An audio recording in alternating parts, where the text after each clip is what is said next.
തെരുവിൽ നിന്ന് രണ്ടുപേര് ചുംബിക്കുന്നത് തെരുവിൽ ഒരാൾ നിന്ന് മൂത്രമൊഴിക്കുന്നതിനേക്കാൾ നല്ല കാഴ്ചയില്ലേ? ഭൂമി ഒരു വിമാനത്തേക്കാൾ സ്പീഡിലാണ് കറങ്ങുന്നത്. ജനിച്ചപ്പോൾ മുതൽ നമ്മൾ ഈ കറക്കം അനുഭവിച്ചുകൊണ്ടിരിക്കുന്നതുകൊണ്ടാണ് നമ്മൾ അറിയാത്തത്. ഒരു സെക്കൻഡ് ഭൂമി ഒന്ന് നിന്നിട്ട് വീണ്ടും റീസ്റ്റാർട്ട് ചെയ്തെങ്കിലേ നമ്മൾ ആ സ്പീഡ് അറിയുള്ളൂ. പോയി നിങ്ങൾ വിളിക്കുന്ന കസ്റ്റമർ ഇപ്പോൾ തിരക്കിലാണ്. അതിന് പകരം ഒരു പുരുഷന്റെ ശബ്ദമോ വേറൊരു ശബ്ദമോ കേട്ടാൽ ഇപ്പം നിങ്ങൾക്ക് ഒരു 3 ദിവസത്തേക്ക് അസ്വസ്ഥത തോന്നും. ആക്സെപ്റ്റ് ചെയ്യാൻ കുറച്ച് പാടുപെടും. ആർണോൾഡ് ഷ്വാസ്നഗറെ പോലുള്ള ആക്ടേഴ്സ് ഉണ്ടാവും. ലിനാർഡോ ഡിക്കാപ്രിയോ ഒക്കെ ആയിരിക്കും മറ്റൊരു മീറ്റിംഗ് വരുന്നത്. ഷ്വാസ്നഗറിന് ഷേക്കൻഡ് കൊടുത്തിട്ടുണ്ടോ ശരിക്കും? പിന്നെ അരങ്ങാട്ടുപള്ളിയിൽ നിന്ന് ഉണക്കമീനും പച്ചക്കറിയും ഒക്കെ വാങ്ങിച്ച് ഒരു സൈക്കിളെ കോർത്തിട്ട് ഒരു ഹൈസ്കൂള് അതിനു മുമ്പ് വരെ ചുമന്നുകൊണ്ട് പള്ളിക്കൂടം വിട്ടു പോയാൽ പോകുന്ന ഒരാളാണ് ഞാൻ. മണ്ണെണ്ണ മേടിക്കാൻ റേഷൻ കടയുടെ മുമ്പിൽ ക്യൂ നിന്നിട്ടുള്ള ആളാണ് ഞാൻ. പക്ഷേ സ്വന്തമായിട്ട് എഡിറ്റ് ചെയ്യുന്നൊക്കെ കടന്ന കൈയായി പോയില്ല എന്നാണ് സോഷ്യൽ മീഡിയ ചോദിച്ചത്. ഞാനൊരു കാര്യം ചോദിട്ടെ, MD സ്വന്തമായിട്ട് എഴുതുന്ന ഒരു തെറ്റാണോ? തഗ് ഒറ്റ കാര്യം ചെയ്താൽ മതി, നിങ്ങൾ നന്നായിട്ട് ചിരിക്കുക. അതെല്ലായിടത്തും അതിനകത്തെല്ലാം വീഴും, എല്ലാ പ്രശ്നവും തീരും. നിങ്ങൾക്കൊരു അബദ്ധം പറ്റിയാൽ സോറി, ക്ഷമിക്കണം എന്ന് പറഞ്ഞ് നന്നായിട്ടൊന്ന് ചിരിച്ചാൽ മതി, ആ പ്രശ്നം അവിടെ തീരും. ഈ പഞ്ചായത്തിലെ ഉദ്യോഗസ്ഥർക്ക് ഒരു വർഷം മിനിമം 3 സംരംഭങ്ങൾ നിന്റെ പഞ്ചായത്തിൽ ആരംഭിച്ചിരിക്കണം എന്ന് ടാർഗറ്റ് കൊടുത്തൂടെ? അപ്പോൾ ഈ സംരംഭത്തിൻ്റെ പുറകെ ഇവർ പോവില്ലേ? വരൂ പ്ലീസ്, എൻ്റെ പഞ്ചായത്തിൽ ഒരെണ്ണം തുടങ്ങും. ഇത് നേരെ തിരിച്ചായതുകൊണ്ടല്ലേ ഈ പ്രശ്നം മുഴുവൻ. നിങ്ങൾ എന്നെ ഇന്റർവ്യൂ ചെയ്യാൻ വന്നത് ആ സഞ്ചാരത്തിന്റെ പേരിലാണ് പ്രധാനമായിട്ടും അല്ലേ? ക്യാമറയുടെ വ്യൂ ഫൈൻഡറിൽ കൂടെ മാത്രം നോക്കി നടക്കുന്ന ഒരു പൊട്ടനല്ല ഞാൻ. അങ്ങനെയാണ് ചിലർ ഈ കമന്റ് ഇടുന്നവരൊക്കെ ചിലർ വിശ്വസിച്ചിരിക്കുന്നത്. വ്ളോഗ് നടത്തുന്നവന് വിവരം ഉണ്ടാവില്ല എന്നൊക്കെ ചിലർ കമന്റ് ഇടും. അത്യാവശ്യം ഏറ്റവും വിളവനും വേന്ദ്രനുമായ ഒരുത്തനെ നല്ലൊരു ഭരണാധികാരി ആവാൻ പറ്റുള്ളൂ. എപ്പോഴെങ്കിലും മത്സരിക്കോ? രാഷ്ട്രീയക്കാരനായതുകൊണ്ടോ ഭരണത്തിലേക്ക് ഞാൻ വന്നതുകൊണ്ടോ മാറ്റാൻ കഴിയില്ലെന്ന് എനിക്കറിയാം. യാത്രകൾ തുടരുമ്പോഴും നമ്മുടെ അറിവ് വികസിക്കുമ്പോൾ മനസ്സിലൊരു എപ്പോഴും വിചാരിക്കാറുള്ളത് നമ്മുടെ നാട്ടിൽ കൂടെ നടക്കണം എന്ന് പറയുന്ന നല്ല നല്ല കാര്യങ്ങളൊക്കെ ഇവിടെയും കൂടെ ഇംപ്ലിമെൻ്റ് ചെയ്യണമെന്ന് ആഗ്രഹിക്കുന്നു. അപ്പോൾ പ്ലാനിംഗ് ബോർഡിലേക്കൊക്കെ എത്തുന്നതും അതേപോലെ മനസ്സുമായിട്ടാണ്. ഈ ആശയങ്ങളൊക്കെ ചെറുപ്പക്കാരുമായിട്ട് പങ്കുവെച്ചിട്ട് ആ ചെറുപ്പക്കാർക്കുണ്ടായ മാറ്റം പോലും നമ്മളിന്ന് വൃത്തിയായിട്ട് മനസ്സിലാക്കുന്നുണ്ട്. നേരിട്ട് അവരെ കാണുന്നു, അവർ പല രാജ്യങ്ങളിൽ വെച്ച് നമ്മൾ മീറ്റ് ചെയ്യുന്നു. പക്ഷേ ഈ ഓരോ രാജ്യങ്ങളിൽ പോകുമ്പോഴും കൂടുതൽ മനസ്സിലാക്കുകയല്ലേ ചെയ്യുന്നത്? നമ്മുടെ നാടിനെ നമ്മൾ കുറച്ചുകൂടെ എക്സ്പ്ലോർ ചെയ്യേണ്ടതുണ്ട് എന്നല്ലേ? തീർച്ചയായിട്ടും. നമ്മുടെ നാട് എന്ന് പറയുന്നത് ലോകത്തെ യുണീക്കായിട്ടുള്ളൊരു ഭൂപ്രദേശമാണ്. അത് കേരളം മാത്രമല്ല, ഇന്ത്യ തന്നെ അതെ. കാരണം ഇത്രയും ചെറിയൊരു ഭൂഭാഗം, ഇന്ത്യ വലിയ രാജ്യമാണെന്ന് നമ്മൾ പറയുമ്പോഴും ചൈനയോ റഷ്യയോ കാനഡയോ USA ഒക്കെ ആയിട്ട് താരതമ്യപ്പെടുത്തുമ്പോൾ നമ്മൾ ചെറുതാണ്. പക്ഷേ അവിടെയുള്ള ജനസംഖ്യയുടെ എത്ര മടങ്ങാണ് നമുക്കുള്ളത്? ഇപ്പോൾ കാനഡയിലുള്ള ജനസംഖ്യയായിട്ട് കമ്പാരിസൺ ഉണ്ടോ? കേരള സ്റ്റേറ്റിലുള്ള എത്ര ജനസംഖ്യയാണ് നമ്മുടെ ഒരു കേരളത്തിൻ്റെ? എനിക്ക് തോന്നുന്നു ഒരു 500 മടങ്ങെങ്കിലും അല്ലെ 1000 മടങ്ങെങ്കിലും ഉള്ള ഒരു കാനഡയ്ക്കുള്ളത്. റഷ്യ എത്ര എവിടം മുതൽ എവിടം വരെയാണ് കിടക്കുന്നത്? അപ്പോൾ ഇന്ത്യയുടെ സാധ്യത എന്ന് പറയുന്നത് ഈ കുറഞ്ഞ ഭൂഭാഗത്തുള്ള ജനങ്ങളും അതിൻ്റെ വൈവിധ്യങ്ങളും അവരുടെ ബുദ്ധിയും എഡ്യൂക്കേറ്റഡ് ആയിട്ടുള്ള ആ ജനസമൂഹവും റിസോഴ്സസും ഒക്കെ തന്നെയാണ്. നാളെ ഇഫക്റ്റീവായ പ്ലാനിംഗ് ഉള്ള ഒരു ഭരണവും നല്ല വിദ്യാഭ്യാസം കിട്ടിയ പൗരബോധമുള്ള ഒരു ജനവും ഈ രാജ്യത്തുണ്ടാകുന്ന ദിവസം നമ്മൾ ലോകത്തെ ഭരിക്കുന്ന ദിവസമാകും. അതൊരു കോൺഫിഡൻസ് ആണല്ലേ നമുക്ക്? കാരണം അതിനുള്ള എല്ലാ സാഹചര്യവും ഇവിടെയുണ്ട്, എല്ലാ സാധ്യതയും ഇവിടെയുണ്ട്. ഒന്ന്, വിഷനുള്ള ഭരണാധികാരികൾ വരണം, നല്ല എഡ്യൂക്കേറ്റഡ് ആയിട്ടുള്ള സമൂഹം വരണം. നമ്മുടെ ഇപ്പോഴും പുറത്ത് പോകുമ്പോഴും തിരിച്ചു വരുമ്പോഴും ഒക്കെ നമ്മളെ വേദനിപ്പിക്കുന്ന ഒരു കാര്യം, നമ്മൾ പുറത്ത് പോകുമ്പോഴും അത് തന്നെ സ്വഭാവം നമ്മൾ കാണിക്കും. ഇവിടെ വരുമ്പോഴേ ഡിസിപ്ലിൻഡ് അല്ല ജനം. ഇപ്പോൾ ഒന്ന് ആലോചിച്ച് നോക്കിയാൽ, 2 ദിവസം മുമ്പാണ് റോയൽ ചലഞ്ചേഴ്സ് കപ്പടിച്ചതിൻ്റെ പേരിൽ ആഘോഷ പ്രകടനം നടത്തി. അത് ആഘോഷമാണോ ദുരന്തമായിട്ടാണോ കലാശിച്ചത്? നമ്മുടെ പല പ്രവർത്തനങ്ങളും പ്ലാനിംഗ് ഇല്ലായ്മ കൊണ്ടോ അല്ലെങ്കിൽ സമൂഹത്തെ ഡിസിപ്ലിൻഡ് ആയിട്ട് ട്രെയിൻ ചെയ്തെടുക്കാത്തത് കൊണ്ടോ സ്വയം മരണത്തിലേക്ക് ഇടിച്ചു കയറി പോകുന്ന മനുഷ്യരായി നമ്മൾ മാറില്ലേ? ഇതും ഇങ്ങനെയുള്ള ബഹളം കൂട്ടലും സംഘർഷങ്ങളും ഒക്കെ ഏത് നാട്ടിലുണ്ടാകാം. പക്ഷേ ഞാൻ പറഞ്ഞത്, ബുദ്ധിയില്ലാതെ നമ്മൾ നമ്മുടെ തന്നെ ആരോഗ്യവും നമ്മുടെ തന്നെ ജീവനും കളയുന്ന രീതിയിൽ പ്രവർത്തിക്കുന്നവരായി മാറുന്നു. ഈ പ്ലാൻ ബോർഡിൽ നിൽക്കുന്ന സമയത്ത് പലതും ഇംപ്ലിമെൻ്റ് ചെയ്യാൻ ശ്രമിക്കുമ്പോഴാണ് നമുക്ക് വേഗം പോരാന്ന് മനസ്സിലാവുന്നത്. അപ്പോഴാണ് ഇതിനകത്ത് പലപ്പോഴും മിനിസ്റ്റേഴ്സിനൊക്കെ കുറച്ചുകൂടെ കാര്യങ്ങൾ ചെയ്യാൻ കഴിയുമെന്ന് നമ്മൾ വിശ്വസിച്ചിരുന്നൊരു കാലമുണ്ട്. നമ്മളിപ്പോൾ സിനിമയിലൂടെയൊക്കെ മനസ്സിലാക്കും പോലെ അല്ല ശരിക്കും സത്യം, അതല്ല. ഇതെല്ലാം കൂടെ ചേരുന്നതാണ് ഒരു സിസ്റ്റം എന്ന് പറയുന്നത്. പക്ഷേ എപ്പോഴെങ്കിലും തോന്നിയിട്ടുണ്ടോ ഈ ഒരു കുറച്ചുകൂടെ ഒരു രാഷ്ട്രീയക്കാരനായിരുന്നെങ്കിൽ, ഇല്ലെങ്കിൽ ആ പൊസിഷൻ വേറൊന്നും മാറിയിരുന്നെങ്കിൽ നമുക്ക് കുറച്ചുകൂടെ ഇത് വേഗത്തിലാക്കാൻ പറ്റുമായിരുന്നു എന്ന് തോന്നിയിട്ടുണ്ടോ? രാഷ്ട്രീയക്കാരനായതുകൊണ്ടോ ഭരണത്തിലേക്ക് ഞാൻ വന്നതുകൊണ്ടോ മാറ്റാൻ കഴിയില്ലെന്ന് എനിക്കറിയാം. ഇതിന് ജനങ്ങളെ ബോധ്യപ്പെടുത്തിയെടുക്കേണ്ടതുണ്ട്. മാധ്യമങ്ങളെ വിശ്വാസത്തിലെടുത്ത് ജനങ്ങളിലേക്ക് ചില ചിന്തകളും ആശയങ്ങളും കൊണ്ടുവരേണ്ടതുണ്ട്. ഒരു ഉദാഹരണം പറഞ്ഞാൽ, നമ്മുടെ ഭരണ സംവിധാനം പരിഷ്കരിക്കപ്പെടണമെങ്കിൽ നമ്മുടെ ഉദ്യോഗസ്ഥ സംവിധാനത്തെ അടിമുടി പരിഷ്കരിക്കേണ്ടതുണ്ട്. റെസ്പോൺസിബിലിറ്റി ഉള്ള ഒരു ഉദ്യോഗസ്ഥ സമൂഹത്തെ നമ്മൾ വാർത്തെടുക്കും. കാരണം സർക്കാർ ഉദ്യോഗസ്ഥൻ എന്ന് പറയുന്നത് സാധാരണക്കാരെ പോലെയല്ല, ഒരു സ്വകാര്യ സംരംഭകനെ പോലെ പോലുമല്ല, അതിനേക്കാളൊക്കെ ഏറെ പ്രിവിലേജ്ഡ് ആയ ആളുകളാണ് അല്ലേ? അത്യാവശ്യം നല്ല ശമ്പളം, നല്ല സോഷ്യൽ സെക്യൂരിറ്റി, നല്ല പെൻഷൻ, ജീവിതത്തെക്കുറിച്ച് ആശങ്കപ്പെടേണ്ട സാഹചര്യം ഇല്ലാത്ത രീതിയിലാണ് ബഹുഭൂരിപക്ഷവും സർക്കാർ ഉദ്യോഗസ്ഥർ ജീവിക്കുന്നത്. പക്ഷേ അവർ സമൂഹത്തോട് എത്ര ഉത്തരവാദിത്വം പുലർത്താറുണ്ട്? പകരം ഇവർക്ക് ഇത്രയും സൗകര്യങ്ങൾ ഒരു സ്റ്റേറ്റ് ജനങ്ങളുടെ നികുതിപ്പണം കൊണ്ട് ചെയ്തു കൊടുക്കുമ്പോൾ അവർക്ക് ടാർഗറ്റുകൾ കൊടുക്കണ്ടേ? അവർക്ക് ഉത്തരവാദിത്തങ്ങൾക്ക് അവർക്ക് കമ്മിറ്റ്മെൻറ്റ് നമ്മൾ അവരിൽ നിന്ന് മേടിക്കണ്ടേ? ഇപ്പം നമ്മുടെ നാട്ടിൽ ഒരു കൃഷി ഓഫീസർ ഉണ്ടെങ്കിൽ എല്ലാ പഞ്ചായത്തിലും കൃഷി ഓഫീസർമാരുണ്ട്. കൃഷി ഓരോ വർഷവും താഴോട്ട് പോവുകയാണെന്ന് നമ്മൾ കേൾക്കുന്നത്. അപ്പോൾ ഇവരെന്താ ചെയ്യുന്നത്? ഒരു പഞ്ചായത്തിൽ കൃഷി ഏത് കൃഷിക്കാണ് അനുയോജ്യമെന്ന് പഠനം നടത്തിയിട്ടുണ്ടോ? അവിടെ ഏതൊക്കെ കൃഷികൾ നടത്തിയാൽ നല്ല വിളവ് കിട്ടും, എത്ര കർഷകർ അവിടെ ഇപ്പോഴും കൃഷി ചെയ്യാൻ തയ്യാറുണ്ട് എന്നുള്ളതിനെക്കുറിച്ച് ഒരു ഡേറ്റാബേസ് ഇവർ ശേഖരിച്ചിട്ടുണ്ടോ? അങ്ങനെ ശേഖരിച്ചിട്ടുണ്ടെങ്കിൽ ഓരോ പഞ്ചായത്തിലും ഏതൊക്കെ ഉൽപ്പന്നം നമുക്ക് ഒരു വർഷം എത്ര ക്വാണ്ടിറ്റി ഉൽപ്പാദിപ്പിക്കാം എന്നുള്ളൊരു കണക്ക് വെച്ചിട്ട് അത് ഓരോ വർഷവും ഉൽപ്പാദിപ്പിക്കുന്നതിൻ്റെ ഒരു ടാർഗറ്റ് ഈ കൃഷി ഓഫീസർക്ക് കൊടുത്തുകൂടെ? ഒരു വർഷം ഇത്ര കാർഷിക ഉൽപ്പാദനം നിൻ്റെ ഏരിയയിൽ വരുത്തിയിരിക്കണം എന്ന ടാർഗറ്റ് കൊടുക്കുകയും ആ ടാർഗറ്റ് അച്ചീവ് ചെയ്യുന്നവർക്ക് ഇൻസെൻറ്റീവ്സ് കൊടുത്തോളൂ.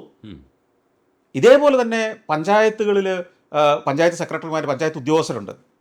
നമ്മളിന്നൊരു സംരംഭം ആരംഭിക്കണമെങ്കിൽ ഈ പഞ്ചായത്ത് തോറും കയറി ഇറങ്ങുക പലരും, അല്ലേ? അതിൻ്റെ പെർമിഷൻ കിട്ടുന്നില്ല, അതിനുവേണ്ടി ഒരു ആത്മഹത്യ വരെ നടക്കുന്ന നാടാണ് ഇവിടെ.